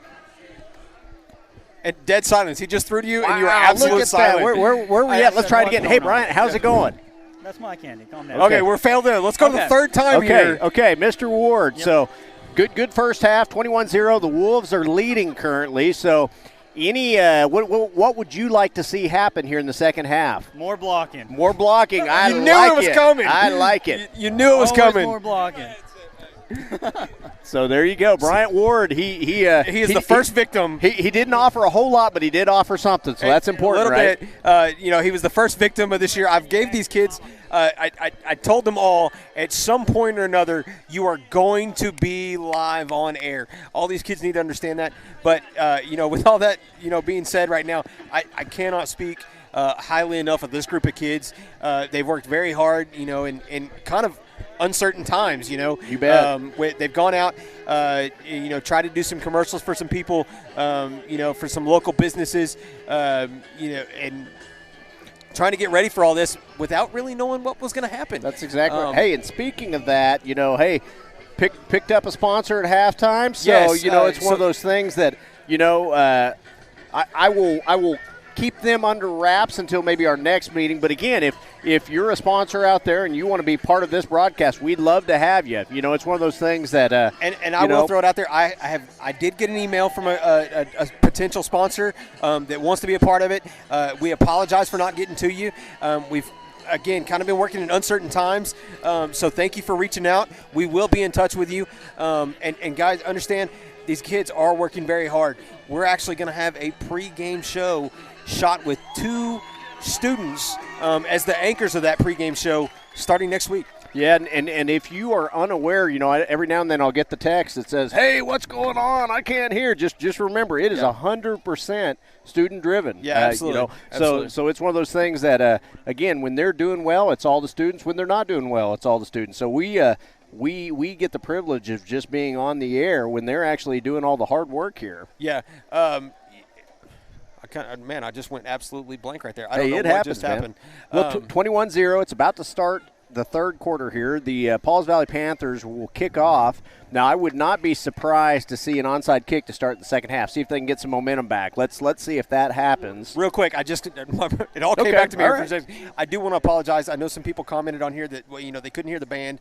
We're actually on the visiting side in the stands, and so we really couldn't hear anything there.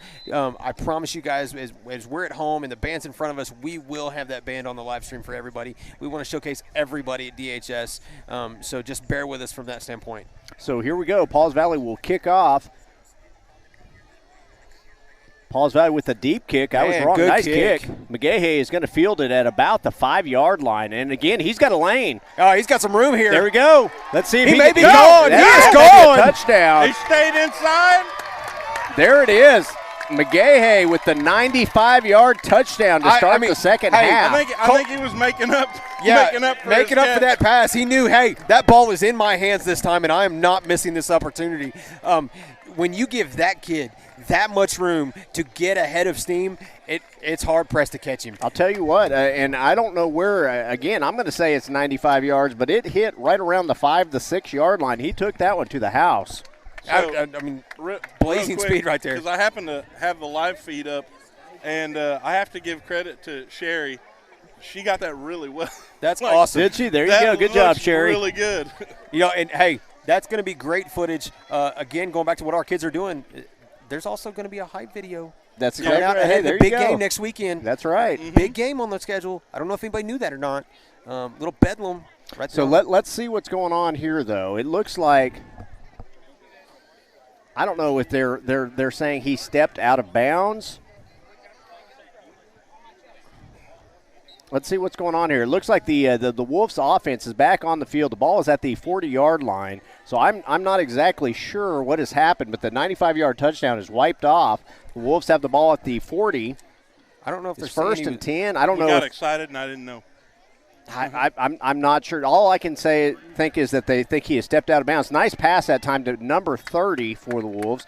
Number 30, who is That is Blankenship again out of the backfield. They've done a pretty good job of slipping that running back out into the flat.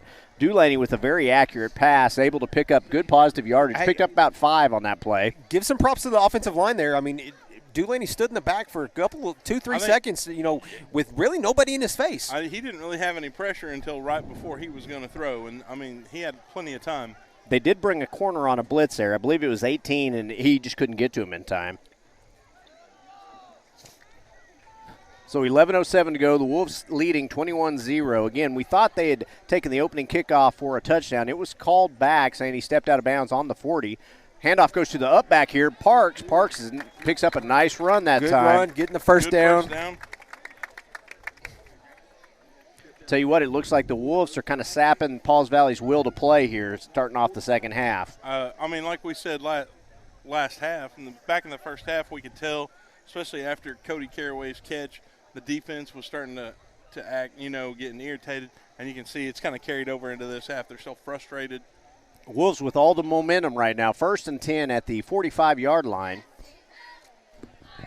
Dulaney this time will hand off again to Parks. Parks again has a nice lane. Good run this time. He still got his feet. And makes it all the way into the secondary. The thing is, that last guy wrapped him up, but Parks still drove him to the ground. Same play 2 times in a row. And I'll tell you what, somebody told me you keep going to that well until it gets stopped. Exactly. So again, nice play, nice run that time. Ball's going to be spotted at about the 28-yard line. 1st and 10. 2 good runs. You see Parks kind of coming off to get a breather, getting a little drink of water.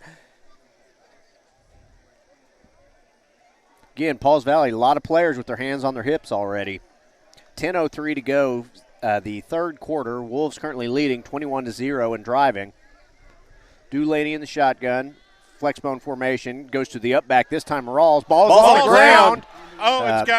I'm pretty sure got it the back. Wolves recover. Not sure. I don't know if it got popped out. I think Rawls was the carrier, so I don't know if it got popped out when he was being tackled, because it squirted out about 6 yards behind where the line of scrimmage was. Anybody see who actually dove back on the ball? I had him, and then I lost him.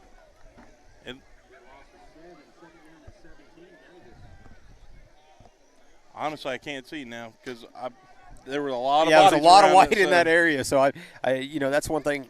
So after that fumble, it's going to be 2nd and 17 now. Again, 9:15 to go in the third quarter. Flexbone formation here. Cody Caraway on this side. Caraway with the big catch earlier in the game. Let's see if they go back to him. Again, it's going to go straight up the gut. Nice run that time. He's still on his feet. Up. Good job that time by Rawls. Getting back just past the original line of scrimmage here. Picked up about 8 on that carry. So, again, it's going to be a 3rd and long, but, again, on a straight handoff. Nice play. Much more manageable 3rd down. 3rd and 8, 3rd and 9, rather than a 3rd and, almost 20. So ball's marked at the 27-yard line. So, again, just right past the original line of scrimmage.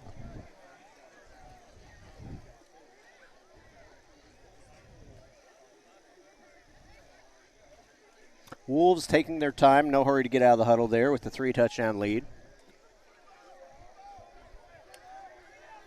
So, again, flexbone formation. Blankenship in motion.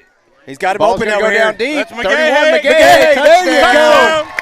McGahey making up for that drop earlier. Got a flag down on the play, but McGahey making sure that ball was in his hands that time. He is determined to make up for that first drop pass. Mm-hmm. Nice play that time by both the quarterback and them. Then illegal man downfield. Illegal man downfield is what they're calling. Now, one thing, even though that's coming back, we've said it every time, and I think it's something to kind of talk about again. Colin hasn't missed a throw. Yeah, he's been on the money. Dropping it where it needs to go every time. I mean, you think about all the things that he's improved on. Oh, yeah. The throwing is on point. Oh, he's accurate. He's way accurate. The speed and breakaway speed at that. I mean, he's made some major strides. And is he a senior this year? He is a senior. He is a senior this year. Okay. I mean, that looks to be an exciting senior year for him. So we'll see if the Wolves put the ball back in the air. It's going to be a 3rd and 14. This time, quick pitch goes to Blankenship on the edge. He's got some room out here. He's still up on his feet. Still running hard. Tell you what, He made this a manageable fourth down play right here. I don't know. You're on this end of the field. You're going to be about 4th and 3. Yep. I don't know that I wouldn't think about going for it. I sure and would. That's one thing with Brandon. Brandon, he's a really good runner. Last year didn't play football. Different things, but comes back his senior year and has had a pretty good showing so far. Interesting look here. We got a 4th and 3. We actually sent Rawls, who we've talked about being that power up the middle runner, sent him off the field and sent Drew Parks back out on the field. Well, I'll tell you, I know that the offensive coordinator Owens really likes the versatility of what he can do with Parks. Yeah, that's he true. can throw out of the backfield. He can do a lot of different moves. This time they're going to fake it. Dulaney's going to keep it. It looks like he's going to be really close. Let's see where they're going to mark it. I thought he picked it up, but we're going to see how they spot it. It looks like they got it. Haven't signaled anything yet. They're going to call it first down. So, again, fake that time to Parks. Dulaney just keeps the ball, kind of falls back behind his tailback, lets tailback be a lead blocker, is able to pick up the first down. Ball is now within the red zone, Pauls Valley red zone, so it's at the 18-yard line, 1st and 10. Wolves with the 21-0 lead with 6:57 to go in the third quarter.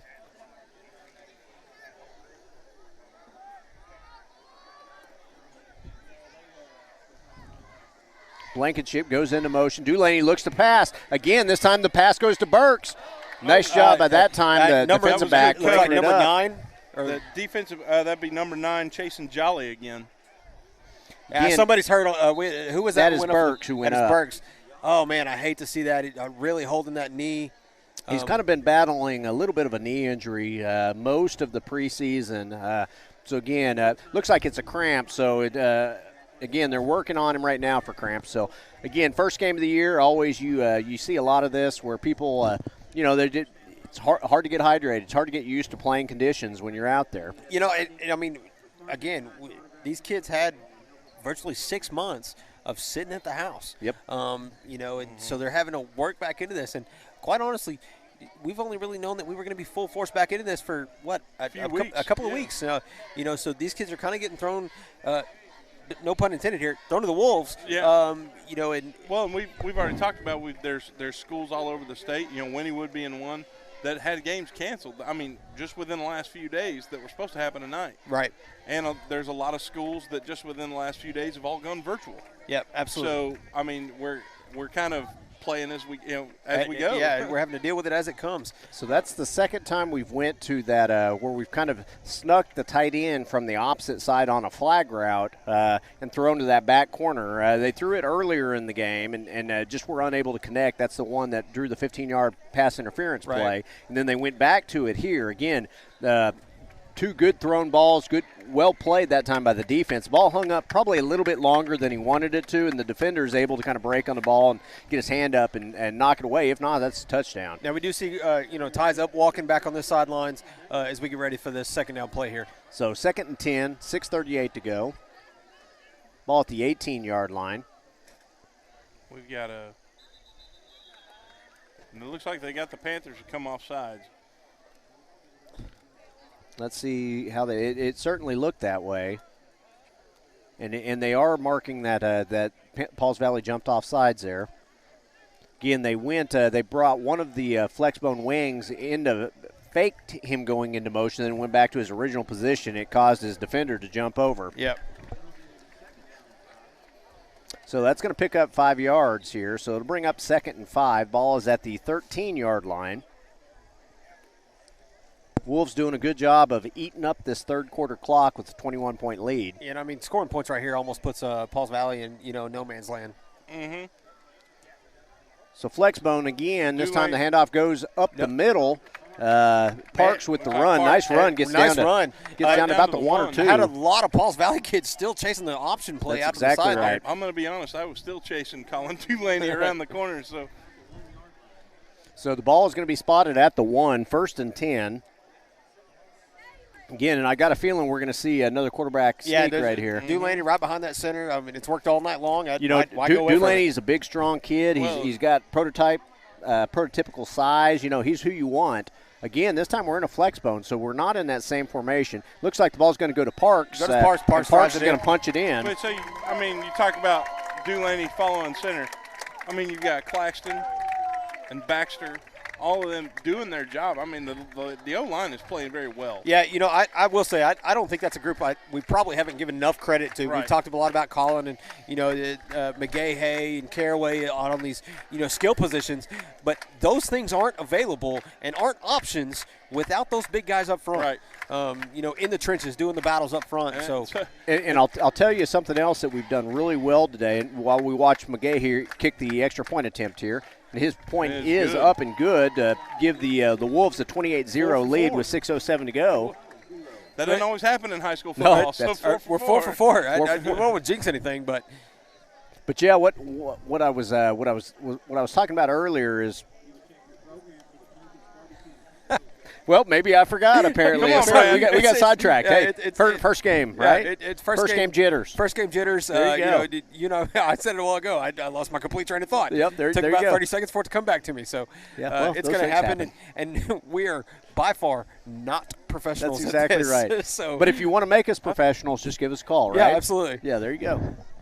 But 6:07 to go, 28-0. We're going to stay here and not go to commercial right now. Again, been nice start to the second half where the Wolves started with what looked like a 95-yard touchdown run. They marked him out at the 40. Again, that didn't stop the Wolves, so 60 yards later, we've got another touchdown on the board. Yeah, the Wolves now four touchdown lead.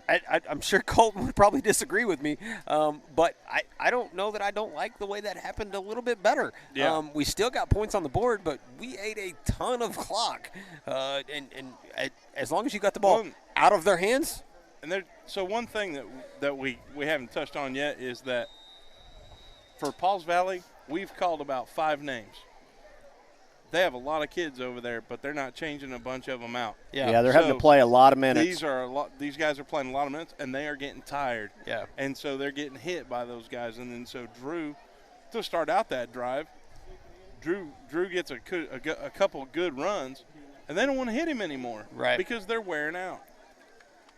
Absolutely. So, I finally remembered what I was going to talk about. I told you It took a while. Yay. But actually what I was going to talk about is, that offensive line, they've actually pass blocked really well today, too. Absolutely. It's one of those things that they traditionally haven't done a lot of, but they've done a real good job of sitting in their chair and letting the defender come to them and building a good pocket. So the kick is up. It's going to be fielded at about the 15-yard line by Pauls Valley.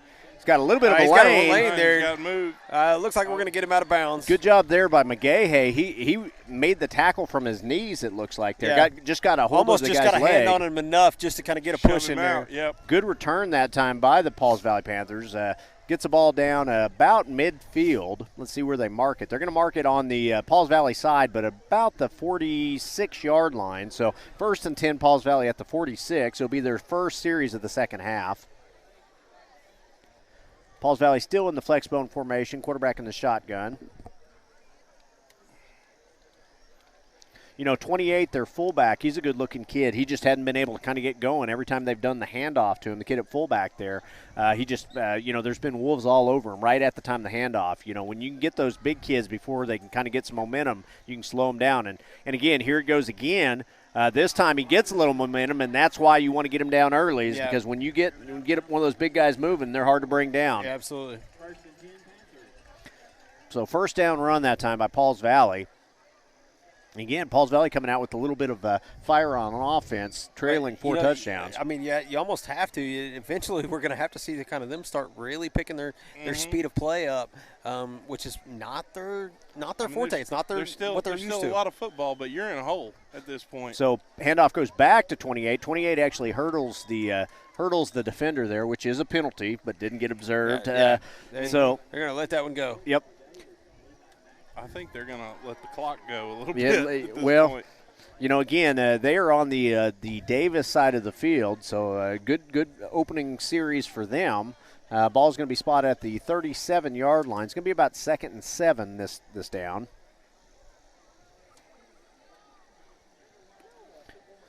Three fakes going into motion. This time they're going to run the option. Good job.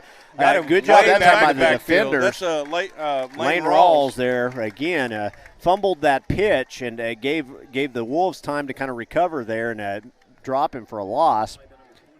Right, and okay, number 5 they're starting quarterback here. he's limping around. Yeah, he sure is. He's starting to get popped a few times. He's getting hit a lot here. And I thought their quarterback that started was 15, but he could have been 5. It was number 5, Justin Humphrey. Okay. Who's been playing the whole time. Okay.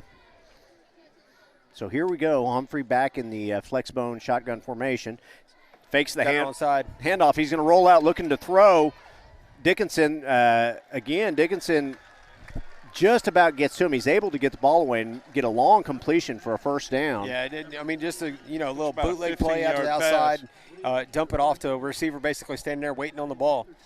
You saw our defender try to get over there and kind of knock that ball down, but so it looked like they did the same. They put the tight end, and instead of running a flag like we did earlier, they ran just a straight out with him across the field, or an in, excuse me. This time quarterback attempts to keep, no gain that play. Yeah, I think the D-line for the Wolves are all of a sudden doing a great job at keeping that quarterback contained for the most part, making him cut back in. When you make him cut back in, you got help. Sure. Clock continues to tick, 28-0, 3:57 to go in the third quarter, all Wolves in this game. Pauls Valley looking to put some points on the board here. Currently have the ball at the Davis 27-yard line, 2nd and 11. Man. That time had him drop for a loss. Kind of spins out of the tackle and falls forward for some positive gain, but not a lot there. That was Rawls who had him there for a second. I almost spun him around and spun the quarterback around, but he was able to keep his balance and kind of extend that play a little bit. So it's going to bring up a 3rd and 6. They're still not getting in too big of a hurry. They're kind of letting this clock run down, which I'll be honest, I'm okay with. Yeah. Okay, so handoff goes back underneath. The ball's on the ground. We got that ball there. That's Wolves' ball. Good job that time by the defender of stripping him. I'm pretty sure that was not trying. I'm trying to see who that was. It's like I am not sure on that one. I think that was. I was 56. Thinking it was Levi Baxter. I think that got in there and made that initial hit and knocked that ball loose. So it was an obvious fumble. You could see it. It was right when he made the initial. He popped it out immediately, ball popped out. And it was all Wolves around it. So you knew unless it took a funny bounce, it would go directly back to him. So 3:03 to go. The Wolves are going to take over now. And I'm pretty sure that's who that was, but don't hold me to that. So. And I should say 3:03 to go in the third quarter, not in the ball game. That is correct. Ball's at the 20-yard line. And we should say that we're going to get to see Tuff Hammonds' first series at quarterback here. So, again, the Wolves are going to let Dulaney get a little break here, and we're going to get to see Hammonds' first go at quarterback for the year. Had a lot of snaps in the first 2 scrimmages. Yep.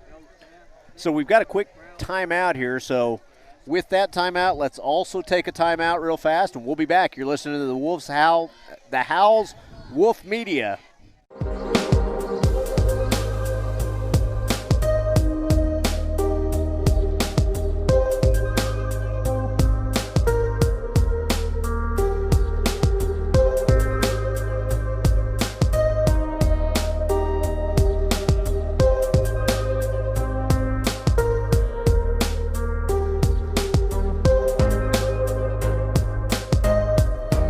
Jewelry, watch repair, and custom jewelry.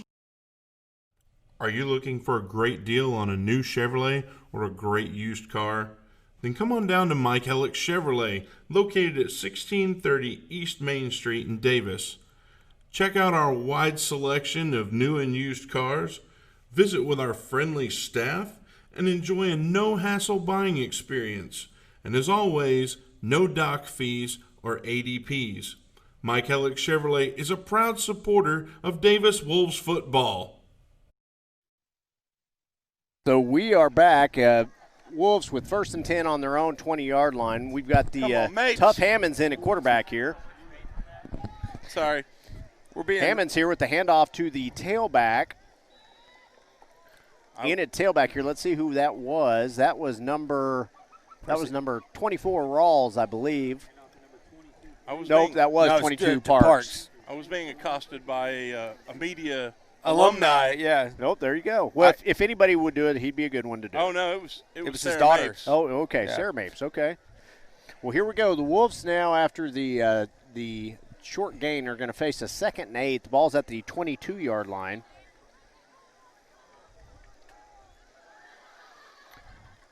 Hammonds at quarterback.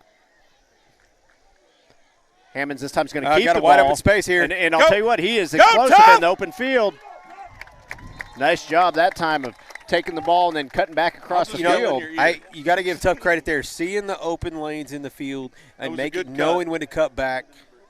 You know, he's an explosive. He's an explosive kid when he has the ball in his hands. There's no doubt about it. Absolutely. So 1st and 10, He won't balls quit moving forward either. No, exactly.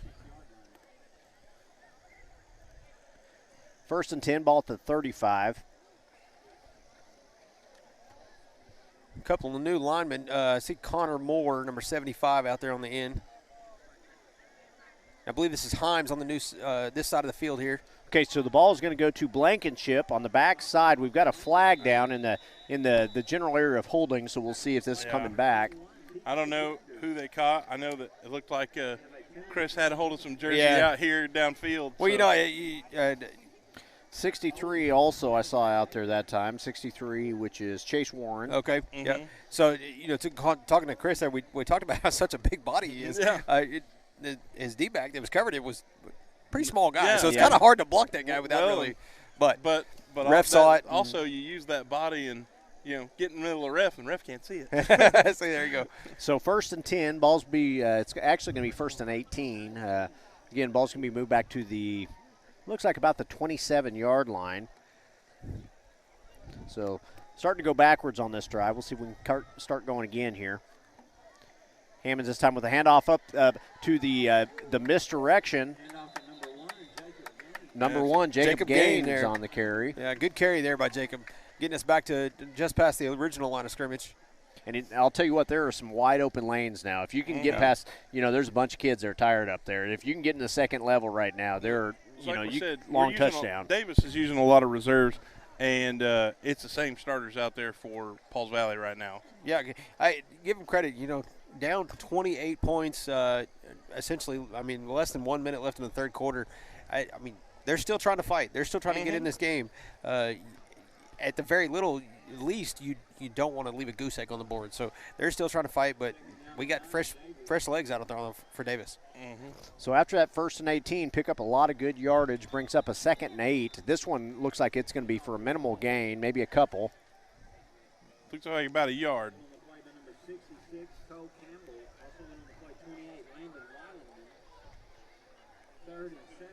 So it's going to bring up a 3rd and 7. The ball's going to be spotted on the 39-yard line.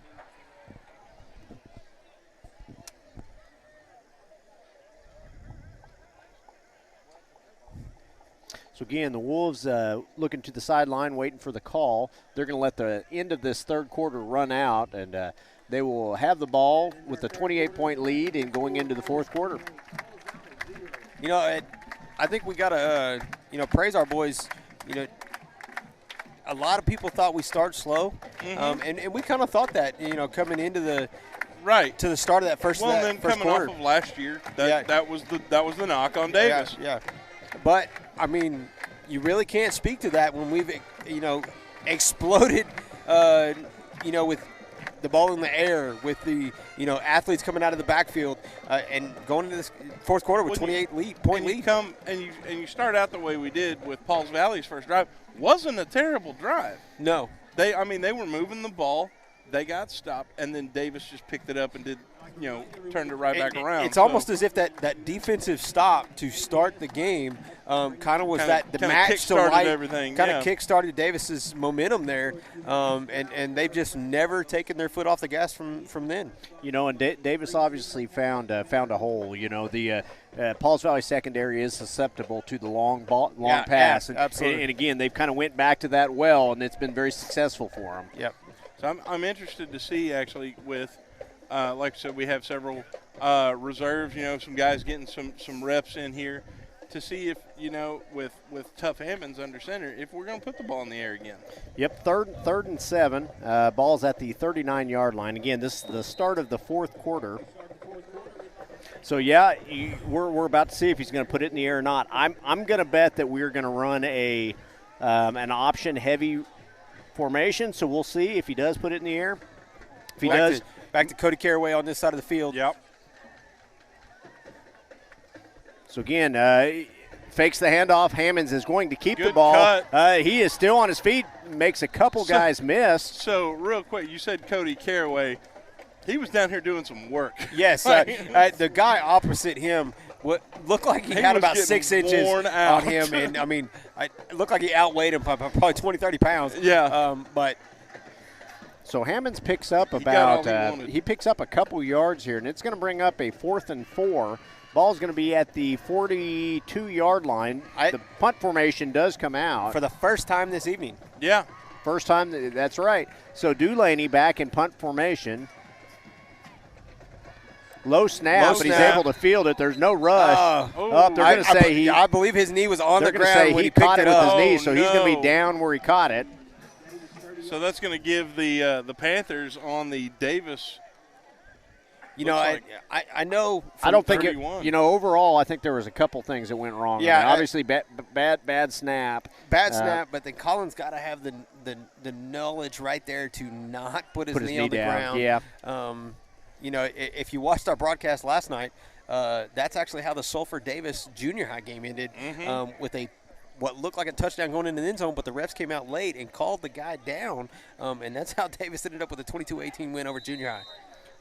So, again, here we are, Pauls Valley with the ball on the Davis side of the field. The ball's going to be spotted at the 31-yard line, 1st and 10.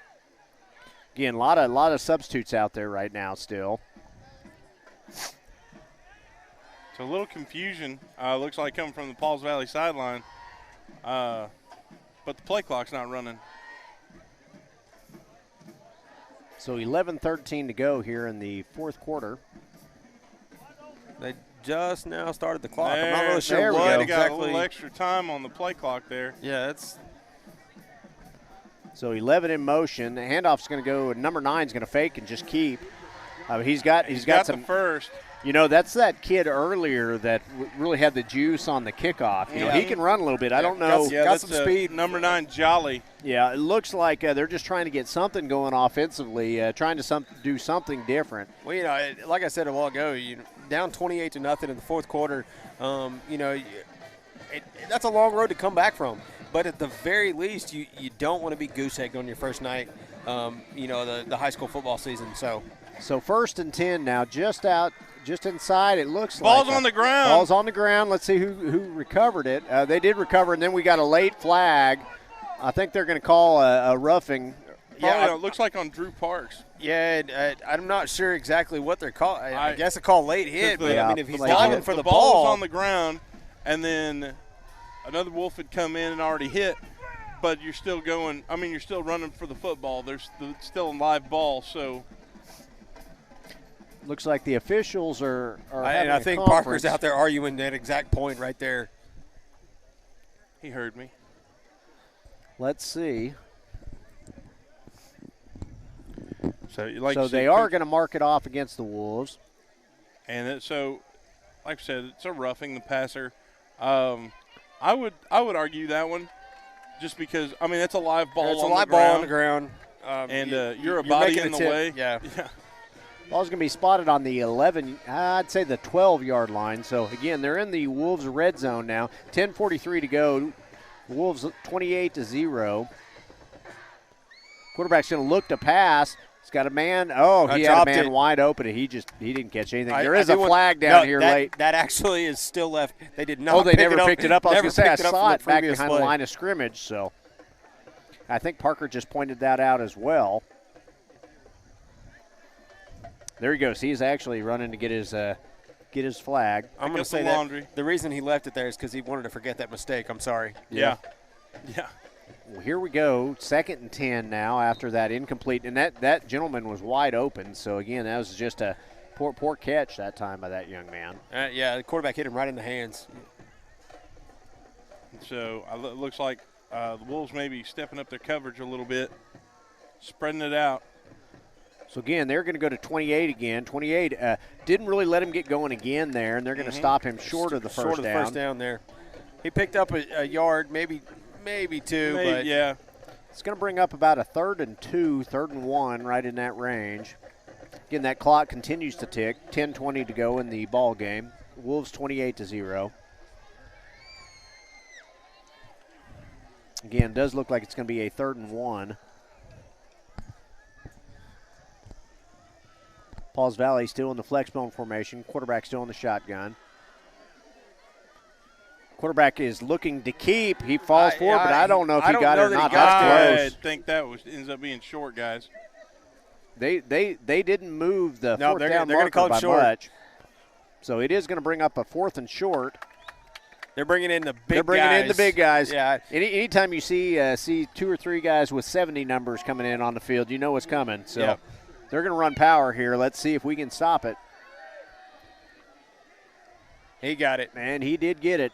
Now, I didn't see much movement up front. The Wolves did a pretty good job of kind of stacking that line there. Yeah, they didn't pick up much, but they did pick up enough. Good job by the quarterback with seeing just that slight hole just to kind of dive forward and get that yardage for the first down. Again, they're still in that heavy set, so they're going to keep running it until we can stop them. Quarterback's just going to keep here.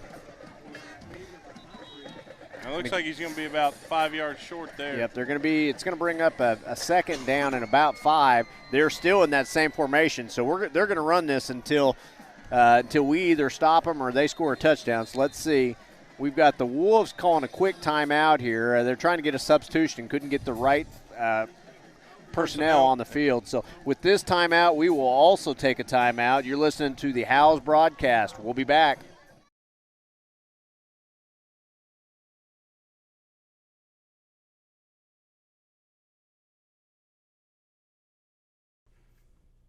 Sooner Pharmacy provides a variety of healthcare services. We accept e-prescriptions and we also offer delivery services. Sooner Pharmacy is handicap accessible. Sooner Pharmacy is located at 705 East Main Street inside Sooner Foods.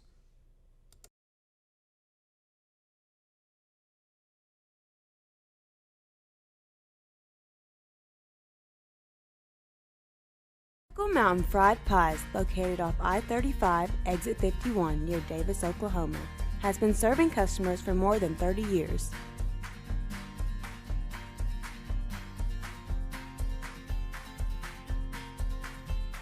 All pie fillings are made fresh daily and stuffed inside the pie crust for a dessert unlike any other.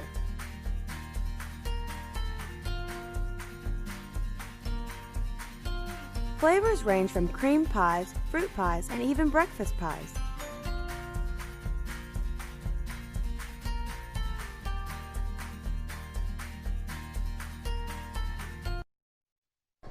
So we're back.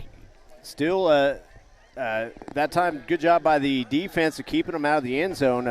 Kind of blew that play up in the backfield. Is able to cut back underneath the trash. Picks up some positive yardage. Still picks up a couple yards. Gets himself in there closer. Going to be third and 1. 3rd and 1 right now. So, again, they're still with that heavy set. I can promise you, quarterback's about to keep the ball. Let's see if we can get him. You're going to see a packed line for the Wolves. He does keep, and he does fall forward for a touchdown.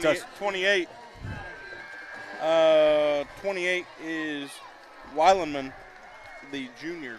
So 1-yard touchdown run for Pauls Valley. They're able to get on the board now, 28-7, 8:36 to go in the ball game.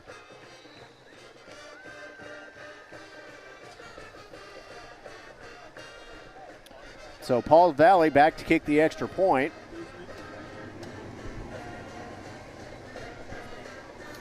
Snap, and the kick is up. Kick is good. Kid's got a good leg, doesn't he? Good. Long enough. I mean, he landed that about halfway through the track back there. That's the young man I saw warming up before the game, and again, that's why I wouldn't have been surprised if they wouldn't have went for that field goal early. Now 28-7 after the 1-yard touchdown by the Pauls Valley Panthers. 8:36 to go. So again, I expect to see an onside, or we're getting close to onside time. Again, 3-touchdown score here. It's 3 touchdowns, 8 minutes, just over 8 minutes to go.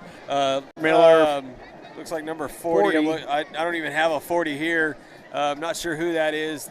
But he's on the hands team. I don't have a 13. No, 13 is Sevy Adams. Okay, 13 is Sevy Adams. Okay. I've got him down as 12, so we'll have to double-check our roster sheet here. We may have been getting people wrong all night long. Sophomore players are out there at this point. So here we go. Let's see where they want to put the ball.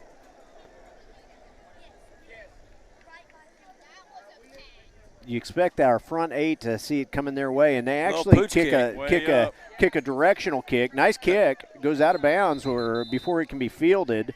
Goes out at about the 26-yard line. Brandon almost acted like he wanted to knock that ball back in bounds. Yeah, no, that's what I thought he was. That's what I thought we were doing. I'm not sure why you would do that. It's whatever. I will say, one thing while we're getting everybody on the field. Davis has a pretty good showing here in the stands tonight. Without a doubt. Packed stands. I mean, if you have been able to watch when we still had some sunlight outside, and if you got a shot of the parking lot out there, it's a packed house. It was packed. I mean, the Pauls Valley side was fairly full. Yeah, it has kind of cleared out. Davis is still standing strong. A bunch of people standing on the fence line down here. Hey, that's Davis social distancing right there. If you stand on the fence, right? Absolutely. Yeah. There were a lot of people on that fence, especially we tried to make a run down to the concession stand there at halftime, and it was packed. It was a pretty long line. Yeah. It was. So the Wolves are going to take over here. 8:35 to go in the ball game. They're going to have the ball on their own 35-yard line. So Hammond's still going to be. Hammond's going to be your quarterback here. Yeah. We've got a couple other kids there. I saw number 3, which is also Malachi White out there now at tailback. Rawls at fullback. Hammond's here is going to hand off to Rawls. Rawls kind of falls forward there. I think this is going to be that time where it's it's a couple yards. Is it fullback dive time? It's fullback dive. 4 yards in a cloud of dust. 4 yards cloud of dust, and let's burn some clock. Yep, so 2nd and 8 after that 2-yard run. Again, good job that time of Rawls picking up what he could there. 8:15, again, that clock continues to tick. We have Wyatt Fisher coming in for Moore. Gavin Moore, he's had a good game at tackle. Yeah, absolutely. So Hammond's in the flex bone. Hands off to – actually, he fakes the handoff to Rawl. He tries to get the corners, just unable to get the corners, brought down by 2 guys. Hammond's he has got a lot of quickness, but he does not have a lot of meat on those bones. No, so it's one of those things that when they got him, he kind of tossed him down. 137 pounds. I like him, though. He's explosive. Yeah, 137. And he'll put a hat on somebody. He will. Yes. He is our starting free safety. Mm-hmm. And again, he's got when I see him in open field, I see a little Blake Summers in him every now and then. Yeah, absolutely. I'm going to have to say, being 5'11", 137 pounds, tough. You got to be tough. Yeah, you got to be tough, and he is. And you're playing quarterback, you're going to get hit. Yep. But he jumps up, keeps going. We've got a flag on the field. I think that's delay a game. So again, we wasted a little too much clock on that series or on that play. I think Parker might have got a timeout called. Nope, it is a timeout. Yeah, Parker got a timeout called. And with that timeout, we will also take a timeout. So we'll be back. You're listening to the Ground and Pound Wishbone Show. Call us first. For loans. For deposits. For the best customer service. Call us first. We answer. First National Bank of Davis, a branch of Pauls Valley National Bank. Member FDIC. Equal housing lender.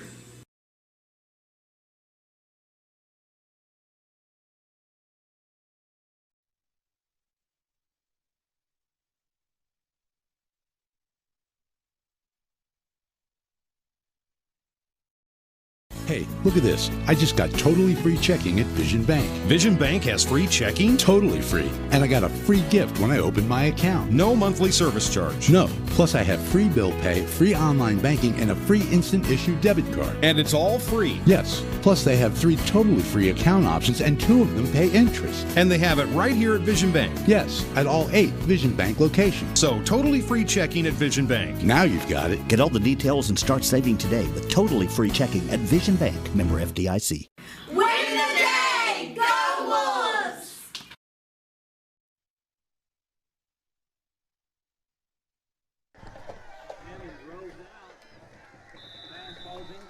Hey, we're back. Okay, we are back. Hey, there we go. we missed our cue in there, but that's okay, guys. We were having an important conversation. We About were. Spirit Fingers, right? Yes. We were so Spirit Fingers doing the countdown. That was our producer, Mateo, back here with his Spirit Fingers going There on. you go. It had us caught off Good guard. job, Mateo. Hey, those guys have done a good job tonight. They have. They have. You know, for our first broadcast of the season, you know, it's been pretty error-free for the most part. For the most part, you know, we've had quite a few viewers. Except for Mateo. So here we go. Back to punt here. Dulaney is going to put the ball in the air. And I don't know if it landed on the field at all. No, it landed over there by the Gatorades. Kicked it. It almost took out the hydration station. So 1st and 10 for the Panthers. 6:54 to go in the ball game. Wolves 28-7. Again, this is an area where it's easy to get complacent. I'd like to see us kind of finish this game out. You know, you don't want to see us kind of. I don't want to give up another late score here. You know, well, we give up another late score and they do it quickly. This turns into a ball game. Although you're still up 2 scores, you know, you're going to have a whole lot of momentum. You're going to have a whole lot of excitement on their sideline after 2 back-to-back scores. So again, handoff goes to 28. 28's got he gets some good forward progress there. Again, we got some tired kids on our sideline too. A lot of those kids have played a lot of snaps. Yeah, even some of these younger classmen, you know, they've been swapped in and out all the time. But first game of the year. Yeah. Although it's not super humid, hot, it is humid. It is humid. You know, and it's one of those things I know that it'll take it out of you. There were some cramping issues earlier with a couple of those players. So again, quarterback's going to keep this time. Looks like kept by number 5, again, Justin Humphrey. I'll tell you what, it was really blown up there by number 8, I believe, which is Lathan Dickinson. Lathan Dickinson. I almost called him Tucker Miller. So he's having a run off here. I think he kind of blew out his shoe, to be honest. Well, he blew out the other guy's shoe too, because he took out about 3 guys making that tackle. It looked like. So again, that's going to bring up about 3rd and 4. 5:51 to go in the ball game.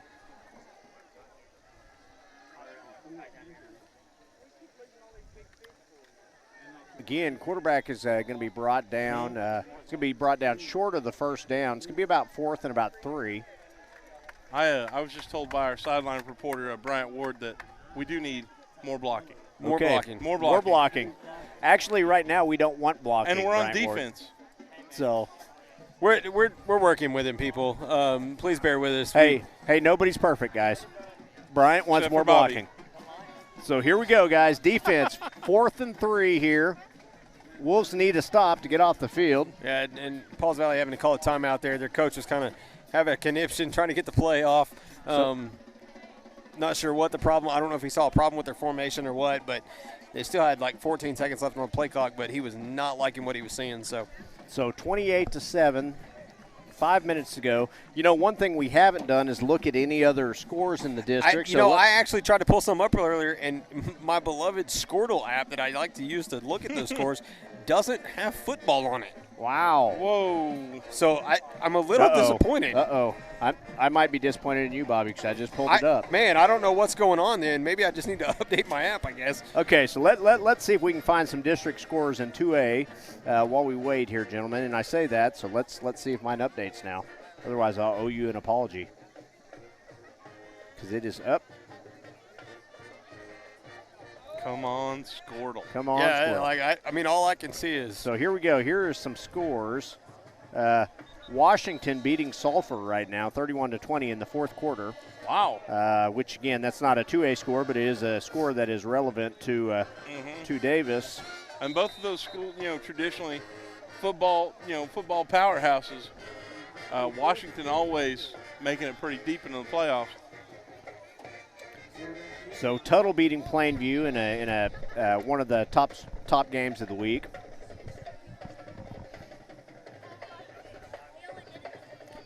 Dixon beating Comanche 20-12. Again, looking for some 2A scores right now. 5 minutes to go in this ball game. Heritage Hall beating Millwood today 20-6. Wow. on that Comanche score. We've got Comanche coming up later this season. That's exactly right. They're a district opponent. Trying to get 2A scores, but for some reason it's pulling every other league up. So the ball is passed out to 9. Nice pitch and catch that time, but not for much yardage. That clock continues to tick. Well, it was kind of a bad snap there, and he kind of had to make do with what he could. We just got a message from Davis High School Spanish teacher, Olga Helmers. She's just now getting to tune in. Apparently, she missed out earlier. Yeah, she's been slacking. She's missed out on everything. So here's a score that's a little surprising to me, but all the Davis people will remember this team. Number 5 Stigler and number 7 Adair. Stigler 45-6. So wow. So that's a big game. You know, we ran into Adair there like 3 or 4 years in a row. That's exactly right. Deep in the playoffs. And I don't think they wanted to see us 3 or 4 years in a row. Yes. They finally got us that last one, but I think we won everyone leading up to that. Yep. So quarterback is going to continue to keep here and try and pick up that first down. That clock is now down to about 3 minutes and 42 seconds. And correct me if I'm wrong, but those 2 or 3 times that we met them, the eventual state champion was from that game, correct? That's exactly right, Yep. yes.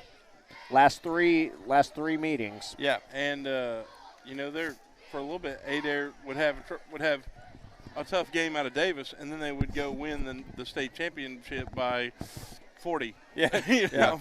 And that was kind of both ways, really. So Adair's won one state championship. Davis led them with about 1 minute left in the game, ended up getting beat on a 2-point conversion, if I'm not mistaken.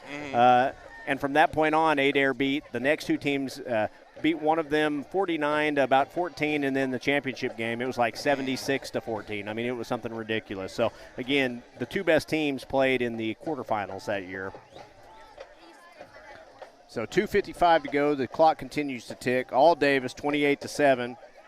Pauls Valley trying to put a late big score time in. hold back big there. hold. They're sure. not going to call it at this point.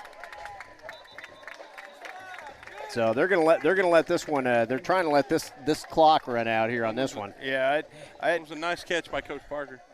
Look at that Levi Baxter. That he got mugged over there. Got mugged over there, held and almost slammed to the ground from behind. That kid looked like he went away with his wallet on the way out. But I'm not sure. And I mean, I guess maybe that he paid the ref off a little bit with what money he got out of Levi's wallet, because he was not going to throw a flag on that one.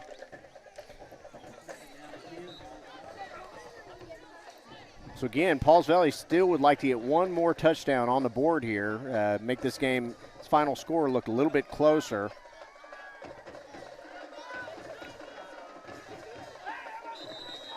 There we go.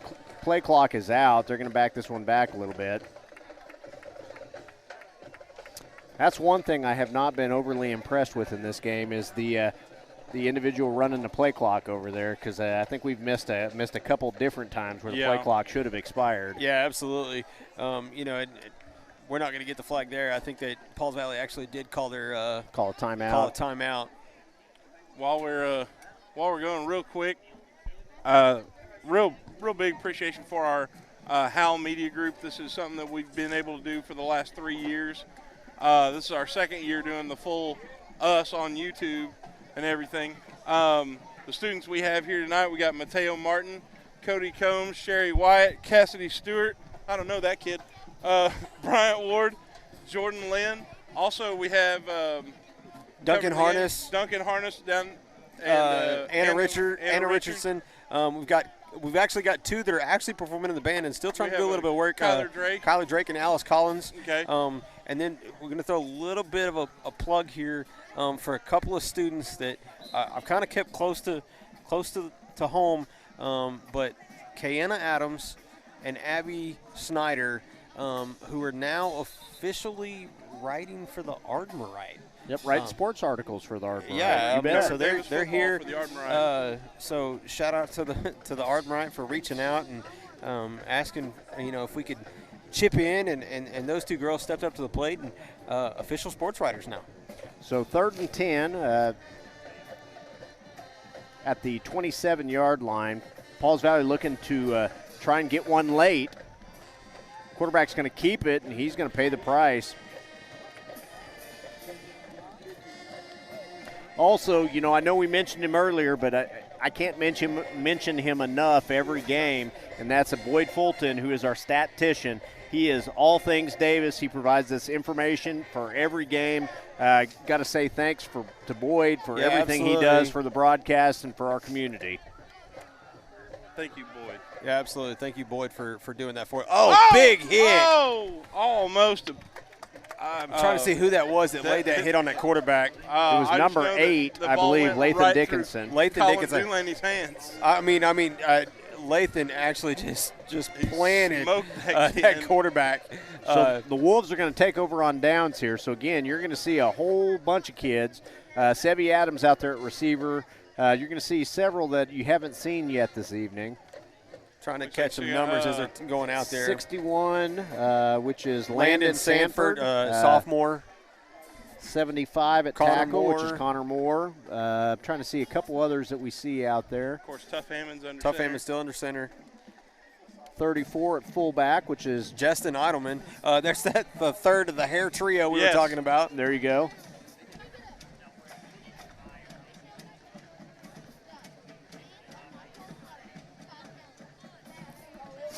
Handoff goes straight up the middle to the tailback that time. Actually, that looks like that is the fullback. Again, that's Rawls. Rawls has carried the ball quite a bit tonight. Yeah, absolutely. We're just under 2 minutes here, guys. I'm going to go ahead and throw this out there. You know, we did this during the basketball season. This will be the first time I think we've actually done it for a football game. But, you know, if we're going to go with a player of the game, I'm going to have to throw my vote out there for Colin Dulaney. Without a doubt. My vote goes to Dulaney so we're all as well. Unanimous, so. That Colin Dulaney is going to win the player of the game, the Wolf Media Howl player of the game for the evening. Great game. Dulaney throwing the ball, running the ball, long touchdown run, long touchdown pass. Very accurate on his throws. Absolutely. Had the one interception you'd probably like to have back in the first half. I will give, with that for a quarterback, Colin has had a great game. And almost kind of with that, when you have a quarterback's player of the game, that line is right there with him. Sure. Yeah. And because I will always give credit to those absolutely. Big guys. Colin's almost got to say, hey, I can't do that without these guys in front. So. And they've played on both sides of the ball for the majority of the game. The line has played solid. Looks to be probably our last play of the game. 42 seconds Hammond's under center here. Hey, we're in the traditional wishbone here. Full house. Full house. Handoff goes to number 40, I believe, which number 40, I'm not sure who that young man is, so let's see if we can find him on the roster. I do not and we have cannot, I do not have a number 40, so. How about I don't have a 10 No, there is a off. 40. I was going to say 40 is the player that carried that time, but I'm not sure who that is. So I don't know that he is. Maybe he's a freshman or somebody that the roster is not listing him. We'll have to try to get an updated roster before the Bedlam game next week, guys. So last 14 seconds are going to click off the clock. The Wolves are going to go to 1-0 on the year. Again, starting the year on the right side, they're looking to build off of last year's 5-5 record, build on last year's playoff performance, see if this year we can go do something a little bit more. If you want to compare last year to this year, last year we had a murderous row to start the season. And this year, changing our schedule up a little bit, bringing those closer to home rivalries back.